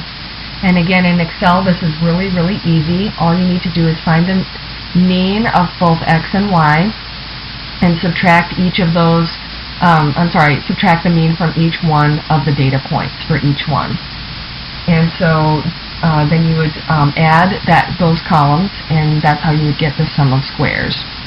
And take the square root, and you have the denominator. And so, looking at this formula, I want you to think about, try to demystify the process, and understand what happens if we increase the numerator and hold the denominator constant. Likewise, what happens when we increase the denominator and keep the numerator constant. And I will further delineate and hopefully elucidate that relationship and why it occurs in a couple of slides here.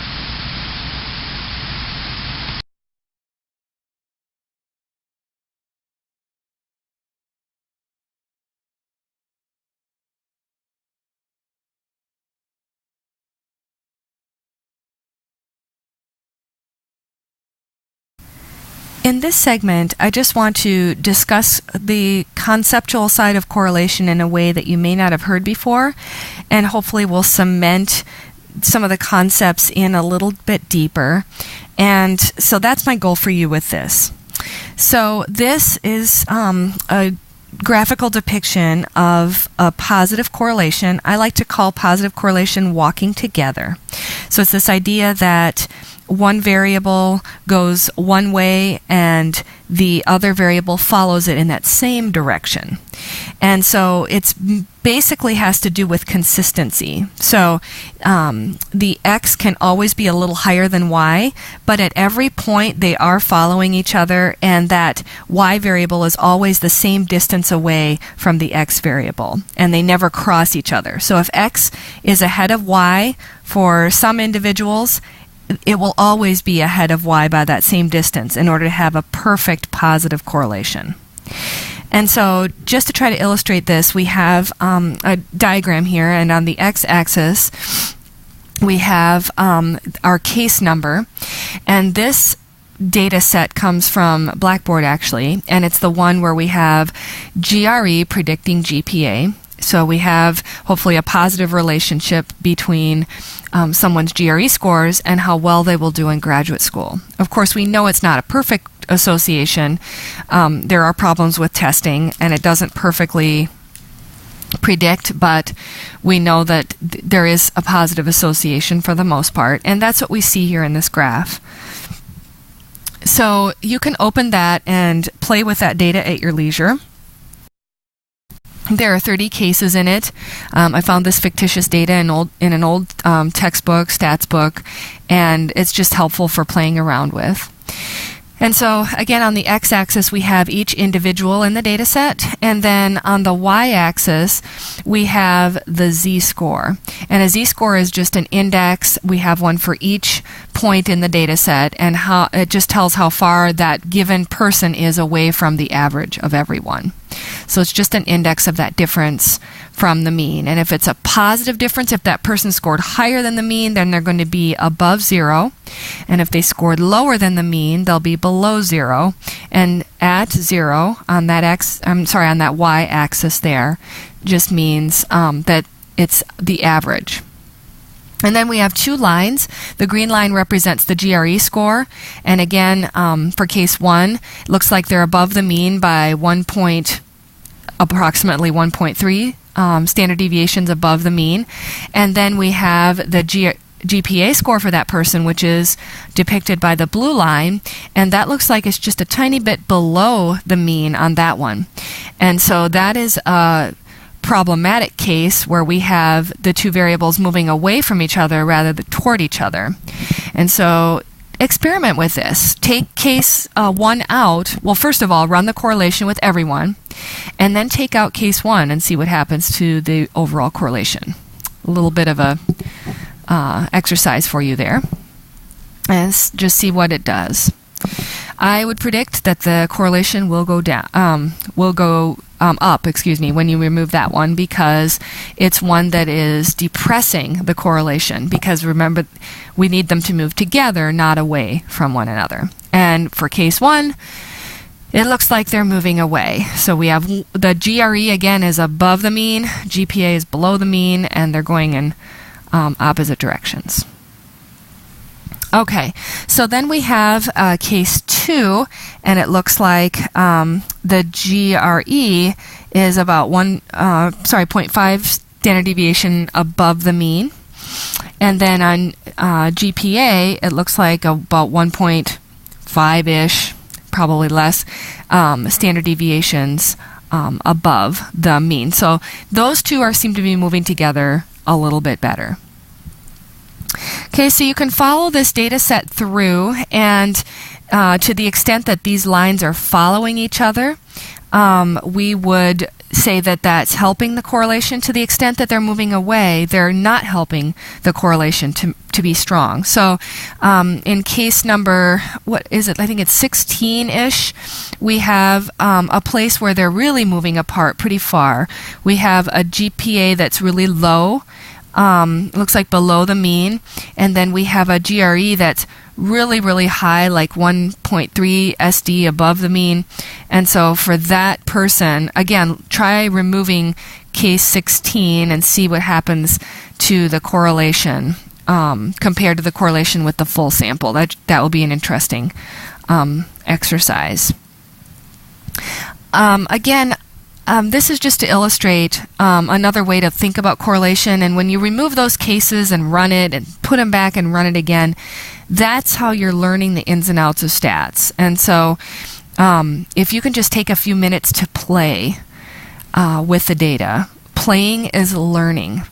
And so I don't care what it takes. If you need to have a little party to do it, maybe get your friends together, order pizza, have some wine or beer, and just open up SPSS with a data set that you can play around with, delete some things here, see what happens, add some more data here, see what happens. That's the absolute best way to learn, sometimes, I think, with no big pressing objective in mind, but just the joy of discovery. I highly, highly recommend that.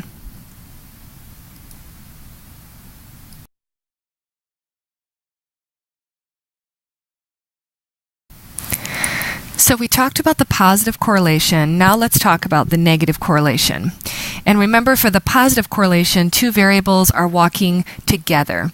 So remember, as one increases, the other is also increasing, and as one decreases, the other is decreasing, and they kind of go hand in hand. For the negative correlation, it's the opposite. We have variables walking apart. So to the extent that for each case in the data set, when one variable is going above the mean, the other is going below the mean, that means that we have this the more positive our correlation is going to be in that case. And so this is an example here. This is a data set that I don't have on hand, so I can't give this one to you, unfortunately, but you can create your own data set that is a negative correlation, and then you can observe this happening in that data set. And so what we have is the same kind of graphic depicting this relationship as we had in the last slide. And this time it's a different theory, of course. It's the idea that the more minutes that we spend per day in a relaxation mode or a meditation mode, the less anxiety we'll feel on that day, let's say. So each of the cases are on the x-axis, just like before, and it looks like we have 29 people in this data set, and they're each telling us the minutes a day that they relax, and then they're giving us their anxiety level.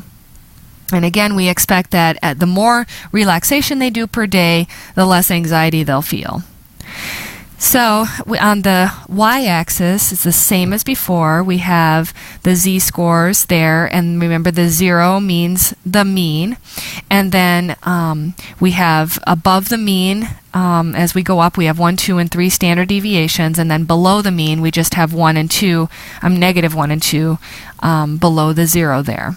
And so for the first case, we can see that it is consistent with the idea of a negative correlation. So we would expect that if we would delete that case, we would have a less strong correlation between x and y. Maybe it would go up to negative 0.6 rather than negative 0.7 because we've just eliminated a case that is very consistent with this negative association, because as you can see, as relaxation is going down below the mean, it's like 1.3 standard deviations below the mean, looks like. We have an anxiety score that is higher, so it's like 1.5 SD above the mean. So that is very consistent with this negative walking apart pattern. And we want this pattern to persist across all the cases. So as you can see, case 2, we have that pattern is the same. We have a higher level of relaxation, therefore a lower level of anxiety for that person. So it looks like person in case number 2, that person seems to be relaxing a lot during the day, and so therefore they have less anxiety. Whereas it was the opposite for person number 1. We have case number 4 that's not consistent with the overall pattern. We have someone who is above the mean on both variables, and so that person seems to be relaxing a lot but still has a lot of anxiety. So for that particular person, if we eliminated that case in the data set, then our correlation would get stronger. It would go to negative maybe 0.7, negative 0.75 or negative 0.8. It would be stronger because we're eliminating a case that is inconsistent with the overall pattern that we see across the board. And so you can see case number 6 is very consistent. Case number 7, they keep walking apart. And even when they switch places, they're still walking apart. Case number 9, you can see, is a big, healthy case in the sense that it's making the correlation very healthy. So someone who is really, really below the mean on relaxation, like they never take time to relax, that person has a higher anxiety, as you can see, like 2 standard deviations above the mean on anxiety, and they're like a couple standard deviations below the mean on relaxation. So you can see this pattern is pretty consistent across all the people in the sample, and therefore we have a strong correlation.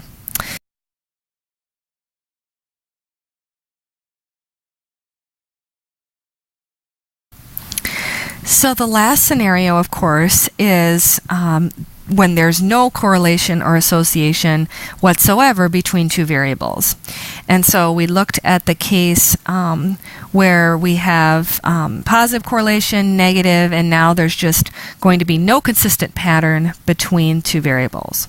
So I used, for this one, a data set that's, again, not on Blackboard, but it's from the Hayes book, so your textbook. And if you go to his site and download the data sets, this is the one on climate change. I forgot exactly what it's called, but if you scroll through, you can find it.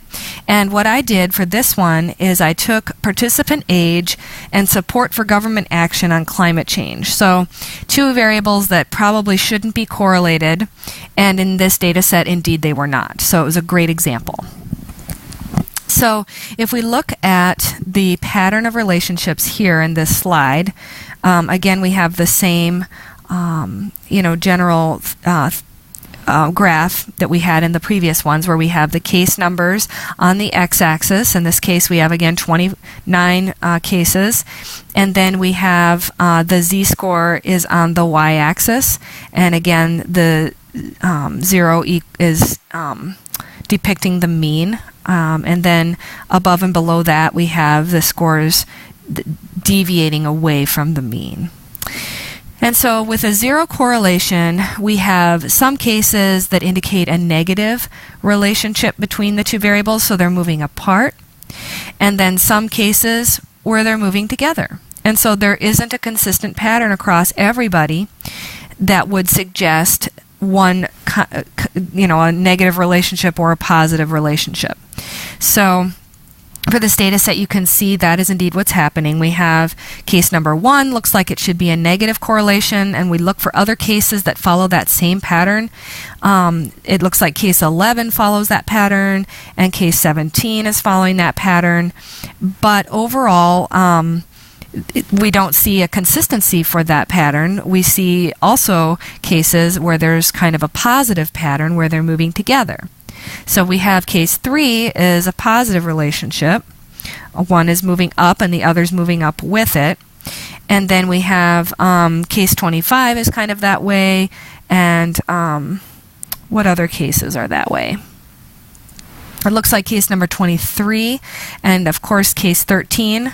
They're moving together there. And they're also moving together with case number 15.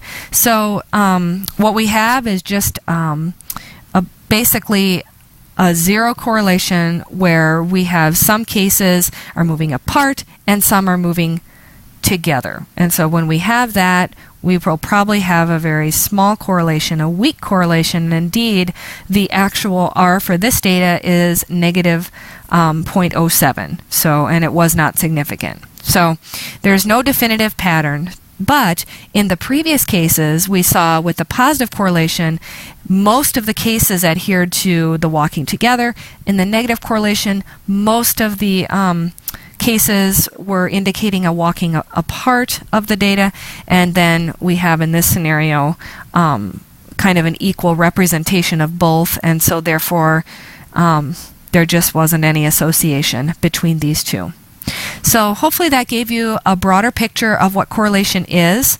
And so when you think about this, hopefully you have just a deeper understanding about correlation and what we would expect with two variables when they're correlated versus not.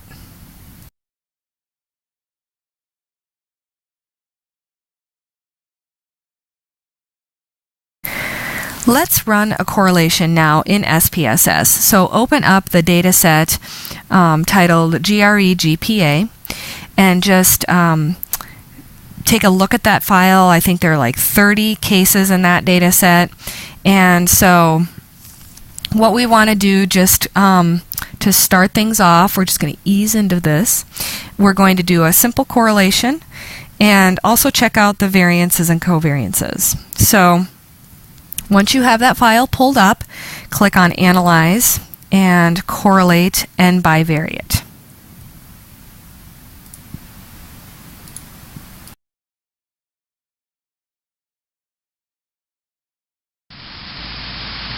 Oops.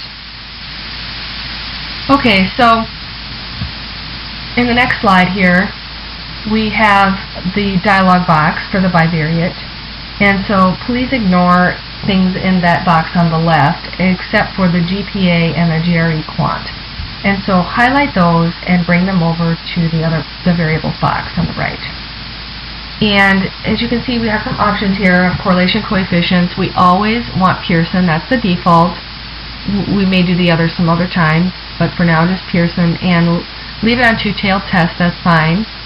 And then click the box options, and when you do so, it'll come up with statistics there, and we want to get a good look at our descriptives. Descriptor just means mean and variance, etc. And so that's what we'll do. Means and standard deviations and the covariances.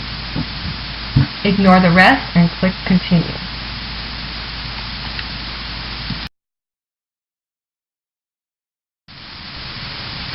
So here is the output that you should have gotten when you did the last analysis in the previous two slides. And so let's go over this step by step so you know what's here. First off is your Pearson correlation, which is what we're usually interested in.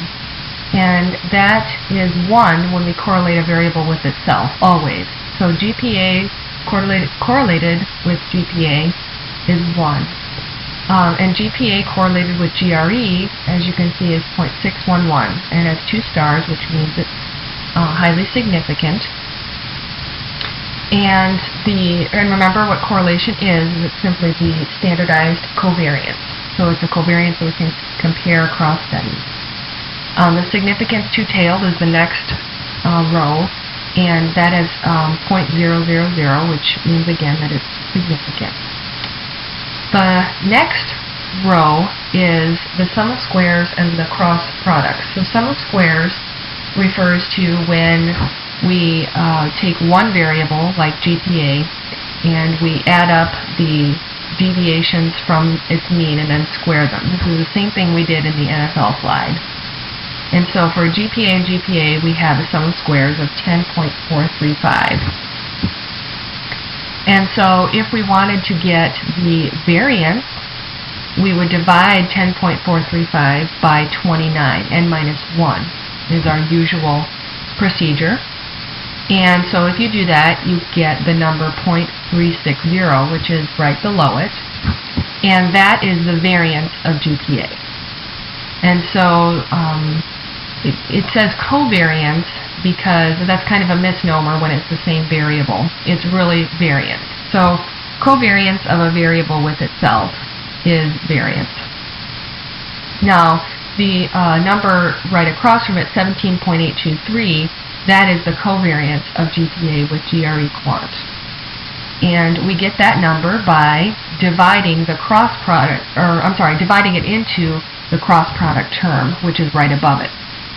So 516.867 is the sum of the cross products.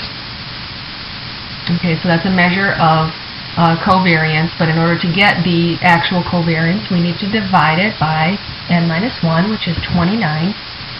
And so we would get, when we divide 29 into 516.867 there, we would get the 17.823, and that is the covariance.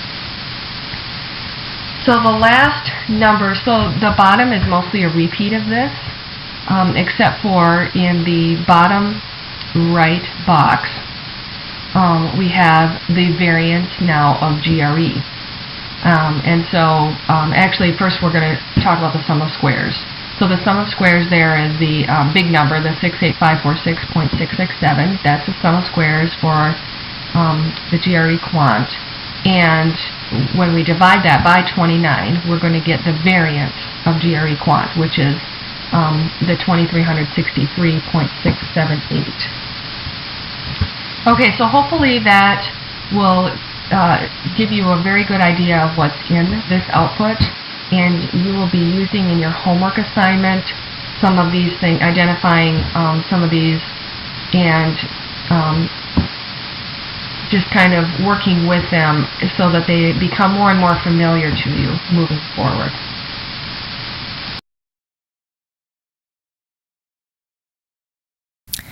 I just want to very quickly discuss the idea of bootstrapping, which is an option in SPSS. And this is a technique that gives us more accurate estimates for our population parameters. So for example, our means and our correlations, we want those to be as accurate as possible. And bootstrapping gives us more accuracy when we report those. I must say, though, that to my knowledge, journals are not requiring bootstrapping for everything that you do. In terms of all your correlation tables, etc., they will not ask you for the bootstrap confidence intervals for those. So what I do is I just report the regular correlations, and then if they ask for further information or the bootstrapped estimates, we can give those to them, and I'll show you how to get those in SPSS. Also, the process macro, which we'll work with later in the quarter, gives you bootstrapped estimates for an indirect effect when you test for mediation, and that's more of what I think about using bootstrapping for, is those kinds of estimates. However, it's just good to know what we have available to us in SPSS. So along those lines, field on page 200 of the textbook shows us a great little example of what bootstrapping is. I love it. He shows this population or a sample of people, sample, and a bootstrap sample is pulled out of a certain size, and so SPSS will pull out that sample, and it will compute a correlation in that little sample, and it will compute like other things like a mean, and then it will toss those people back in, and then it will randomly sample with replacement. Okay, so the first one's thrown back in, and then randomly SPSS will take out another group of people of the same n size, and it will calculate the stats on those people and save that, throw it back in, and it does this many times, and then it computes the mean of the means and the mean of the correlations also. And so that is thought to be a better estimate of the population than just running the correlation on everybody in that sample like we would normally do. All right, so in this case, we would have GPA and GRE. And so the GRE, we want to know the relationship between those two things. And so the cool thing about bootstrapping is that SPSS also gives us the confidence interval. So it will say, for example, for a 95% CI or confidence interval, this just means that for 95% of the samples that were pulled out of our big sample, so those across 95% of the bootstrap samples, we have a correlation that is between this low number and this high number. So it gives us the range, and that's our CI. And so that would let us know that we can be 95% confident that the population correlation coefficient, which is rho, and rho is just the Greek symbol for the letter R, so it's the population R, that population coefficient falls within that range of 0.35 to 0.59. So bootstrapping, that's just a brief overview of what it is and what it does for us.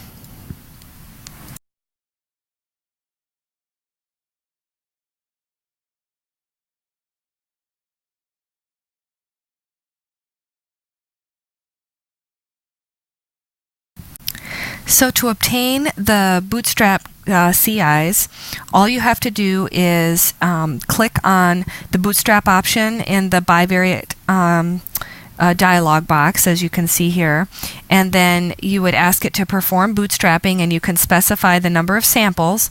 1,000 is usually plenty, and in fact, if you do more than that, it will probably take a long time to process, depending on the speed of your machine also. So it's okay to leave it at 1,000 or even 500. But if you do bootstrapping for a pub, they may want to know how many samples you drew, so just keep track of that. And then you would click on the bias corrected and accelerated, or BCA, in the confidence interval box there, the second circle on the dialog box on the right.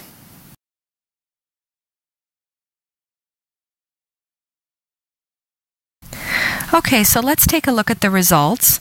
You should have gotten output that looks similar to the output here.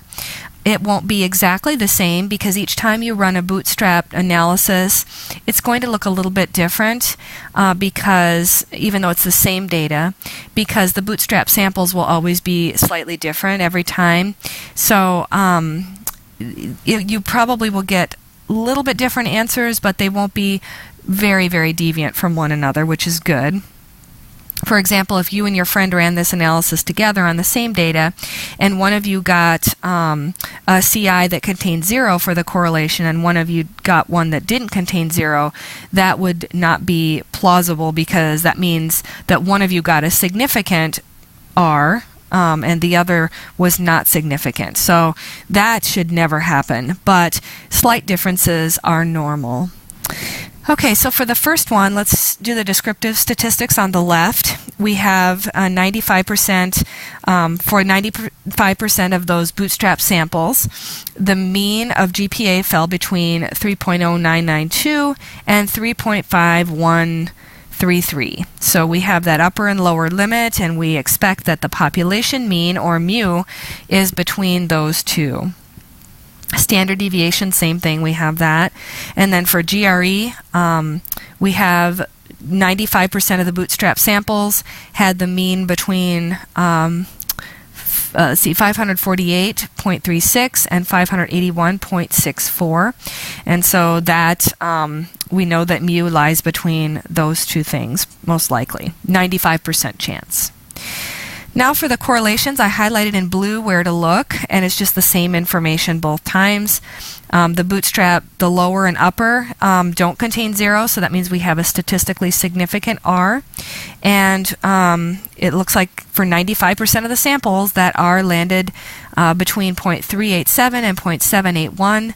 So we know that the row, or the population correlation, lies somewhere between those as well. And the one we got on the original data, remember, was 0.611, and so that definitely is between the CI level or limits, the CI, the upper and the lower, and so that's pretty good. We can be pretty confident that those things are positively correlated and significant.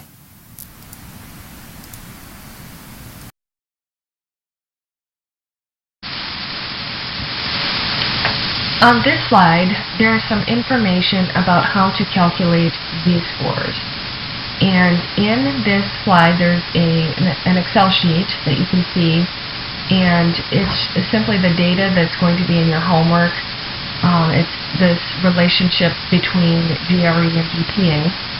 And there the data is in the sheet, and the way that you can access it, just in case you were unaware, is you can right-click on the Excel sheet, and then a menu should come up, and you would select the option called Worksheet Object, and then select the option under that that says Edit.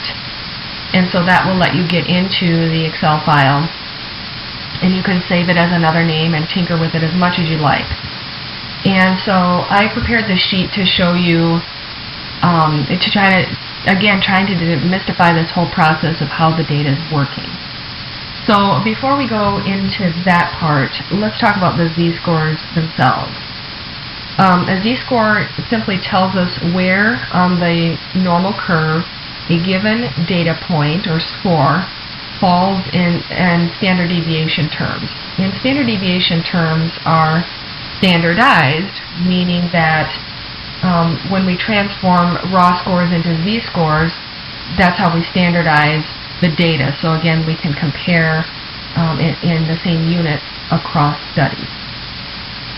So z-scores are very important, and SPSS will calculate these for you, obviously, in any given variable that you need.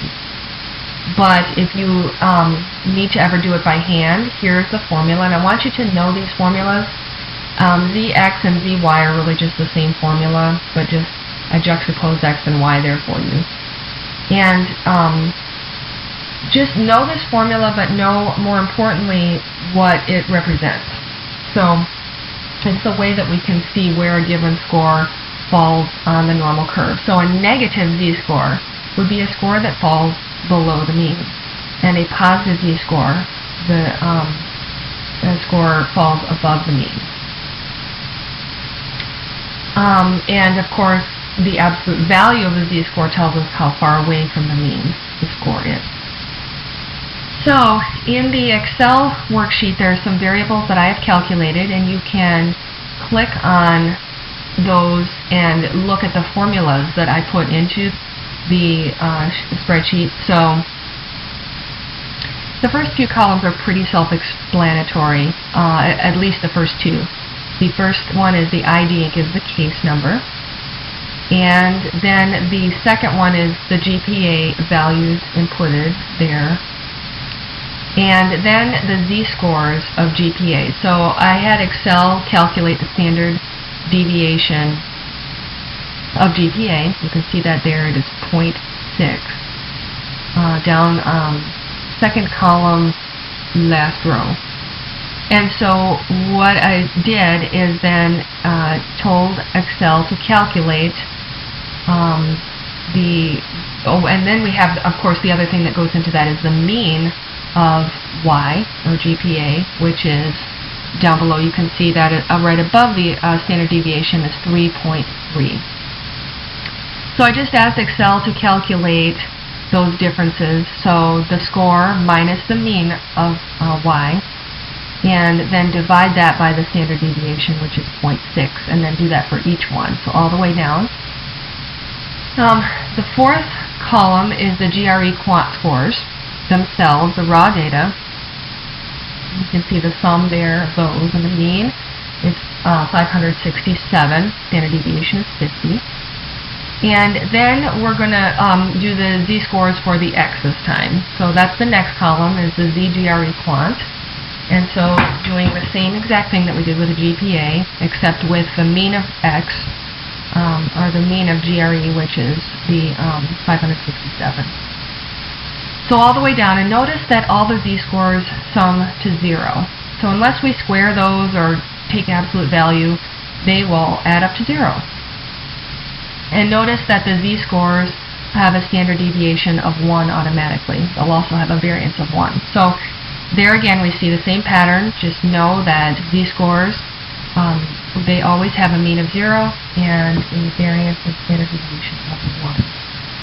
Next column is the GPA minus its mean. So here are the deviations on GPA, and so those are all calculated there for you, and those also sum to 0 unless we square them, which is what we're going to do in the next column, is square those deviations to get the sum of squares for GPA.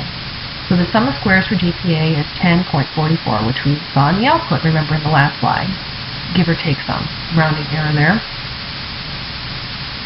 And so squaring all of those, and then we're also going to do the same with the GPA. So the GRE quant. So GRE quant minus the mean in the next column, and that's all the way down. And then we're also going to square those deviations in the next column.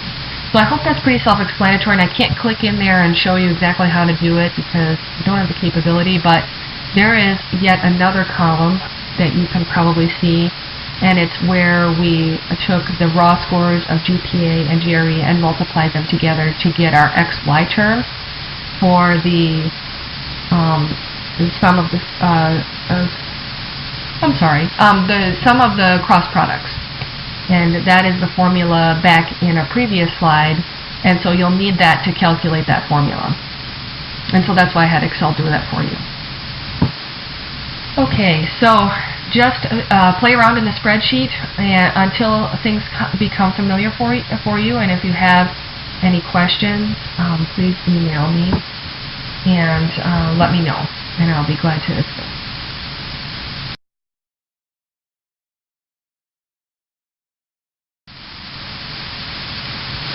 So now that you know how to create z-scores in Excel and even calculate one by hand, doing the same procedure in SPSS is super easy. And so this slide and the next couple give you the exact instructions on how to do that, in case you didn't know. Z-scores are done by clicking on descriptive statistics and then going into descriptive, and then the next instructions will follow.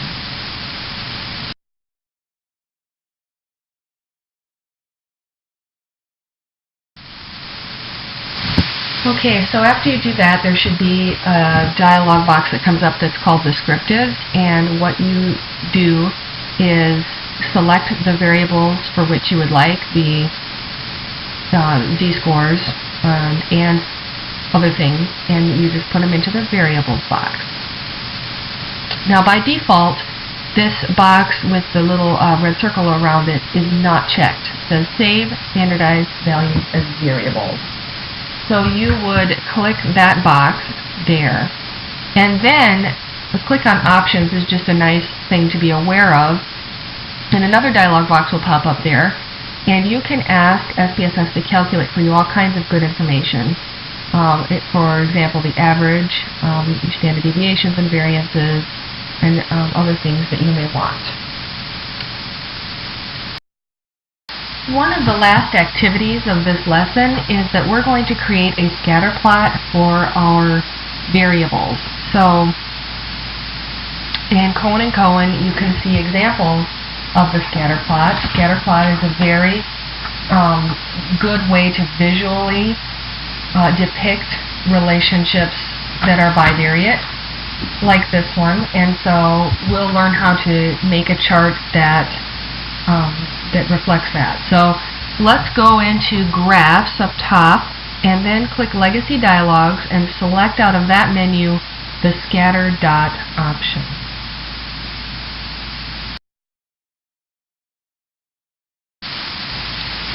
So as a result of that, you should have a small dialog box pop up that's called Scatter /Dot, and you will select the Simple Scatter option and then click Define.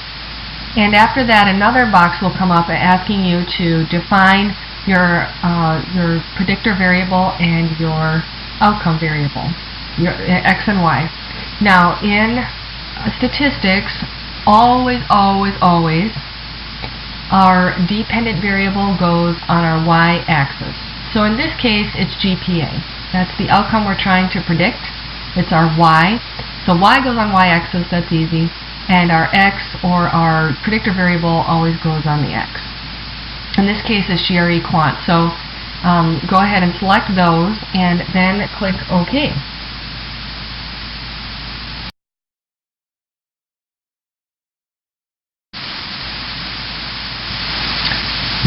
So on this slide, there's the output, the graphic, and you can see that there is generally a positive relationship between the GRE and the GPA scores.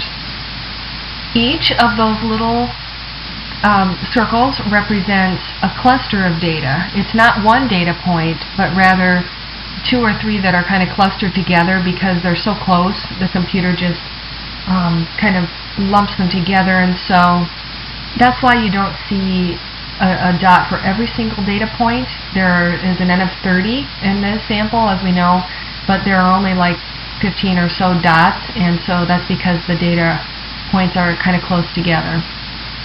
So to demonstrate this, you can bring up the chart editor, and so anywhere on your scatter plot in your output file, you just double click and it brings up the chart editor, and that's over here to the right. So the left is just the regular scatter plot. Double click on that and you get the chart editor to the right, and you can do all kinds of fancy things with your graph. Here you can take the little button that the red circle is around and click on that, and that helps you to see the data values. So when you click on that, it will show you where each data point is according to the ID number. You can see how they're clustered together there.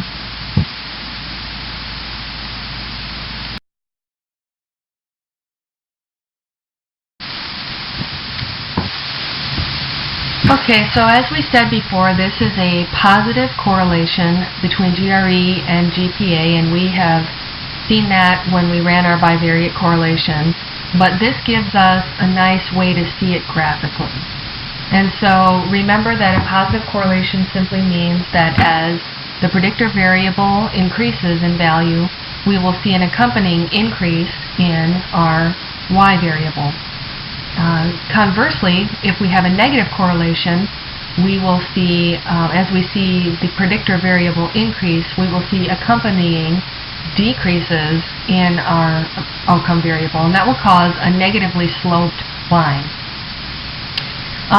So let's say you wanted to look at, so we can see that it's basically positive, this relationship, but we would like to see for sure. So you can click on the best fitting line option. This fitting line is right there. The button for it is inside the red circle on the diagram to the left, and that will give you the line that best fits these points in the next graphic there. So as you can see, it's positively sloped, meaning a positive relationship, and this line is carefully drawn mathematically by SPSS. We will learn more about it next class, or how it exactly does that. But conceptually, really, it's minimizing as much as possible, minimizing the squared deviations from those points to the line. So theoretically, if we had a perfectly positive relationship between these variables, we would see all the points adhering closely to the line. They would all be hugged up to the line. They would be actually right on the line. There would be no spaces. But as you can see, this is not a perfectly positive correlation. So we see some points that are drifting away from the line, especially the ones toward the top right. The top left. So the top left, we're seeing some big spaces from the points to the line itself. And that represents error. That's we can't really predict on those points as well. We can't predict GPA from knowing GRE. But the points very near the line have very good prediction. So this is really what ordinary least squares regression is least squares is this idea of minimizing the squared deviations or spaces from the points to the line. More about that next week.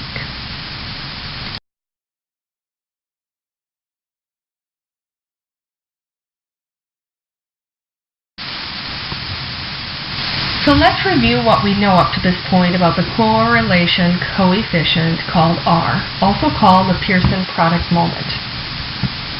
First of all, it is standardized. Again, so it's completely independent of the units of measurement that are used in a given study. That means that we can directly compare R's from different studies. Now, the story is a little bit different for variances and covariances. We cannot directly compare those across studies because they are tied to the type of measurements that are used. And so that's why we standardize everything so we're able to make those comparisons. Secondly, you need to know that the value of R can vary between -1 and 1.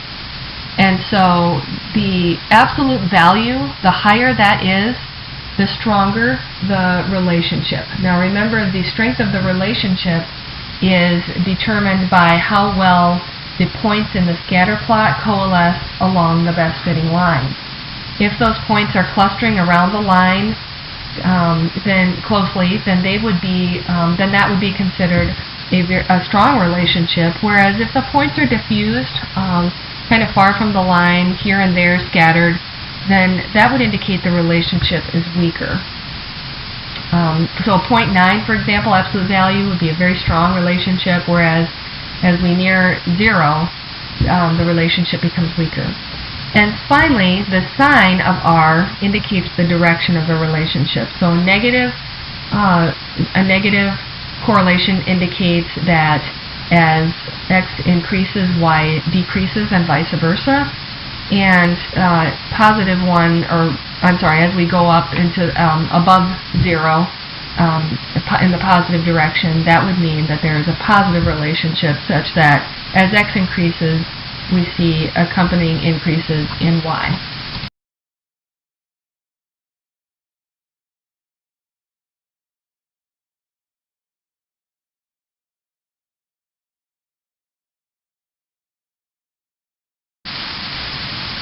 So here is just another slide to re-emphasize the point about the best fitting line that we already discussed. And so, but in this case, we did a scatter plot with the z-scores.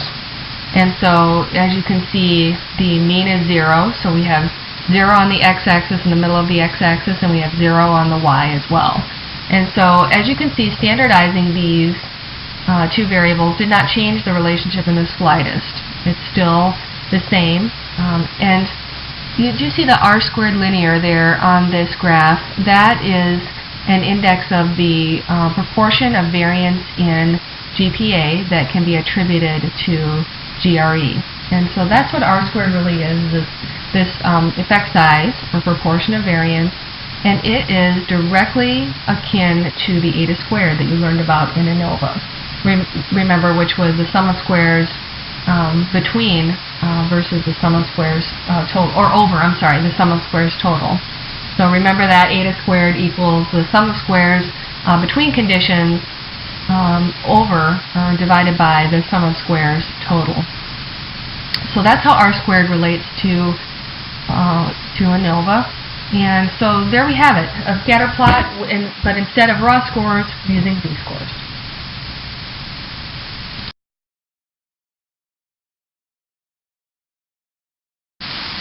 Please don't get too bogged down with this slide and all of the formulas. This slide is to tell you to get across two primary concepts. The first concept is that R is not dependent on the number of data points in your sample. So check out in the middle where it shows that, well, it doesn't show it, but you have to trust me on this, that the n-1 cancels out of both the numerator and the denominator algebraically, such that you can just disregard it. So it cancels out of both places. But the second aspect I want you to think about is this idea of what's in the numerator for R and what's in the denominator for R. Again, the numerator part is the one we're really interested in. It's this idea of covariance. It's the idea of the sum of the cross products, and that gives us an index of how well these two variables are correlating with, or walking together, moving together with one another. Okay, so in the bottom part is this standard deviation or sum of squares for both x and y, and we multiply those together. This is often called the pooled variance, and this is just the total variances of both x and y. And so what we really want to know is how much of that total variance of x and y can we attribute to the covariance, the moving together. Now, if all of the variance in x and y is attributable to this movement, then we'll have an R of 1, because we'll have a certain number on the numerator and the same number in the denominator. But that is, of course, never the case in real life. But just for an example. So what it is this formula gives us the relationship of covariance to variance. Again, covariance on the numerator, variance on the denominator. And so a great way to get the R squared, which is your effect size, proportion of variance in y that's attributable to x, what you would do is, and again, ignore the n-1, those all cancel out. You would square the top number, so take the sum of the cross products, the whole thing, and square it. And then you would take out the square roots in the denominator, and that gives you your R squared. And again, R squared is the percent of variance in y that we can directly attribute to our predictor variable.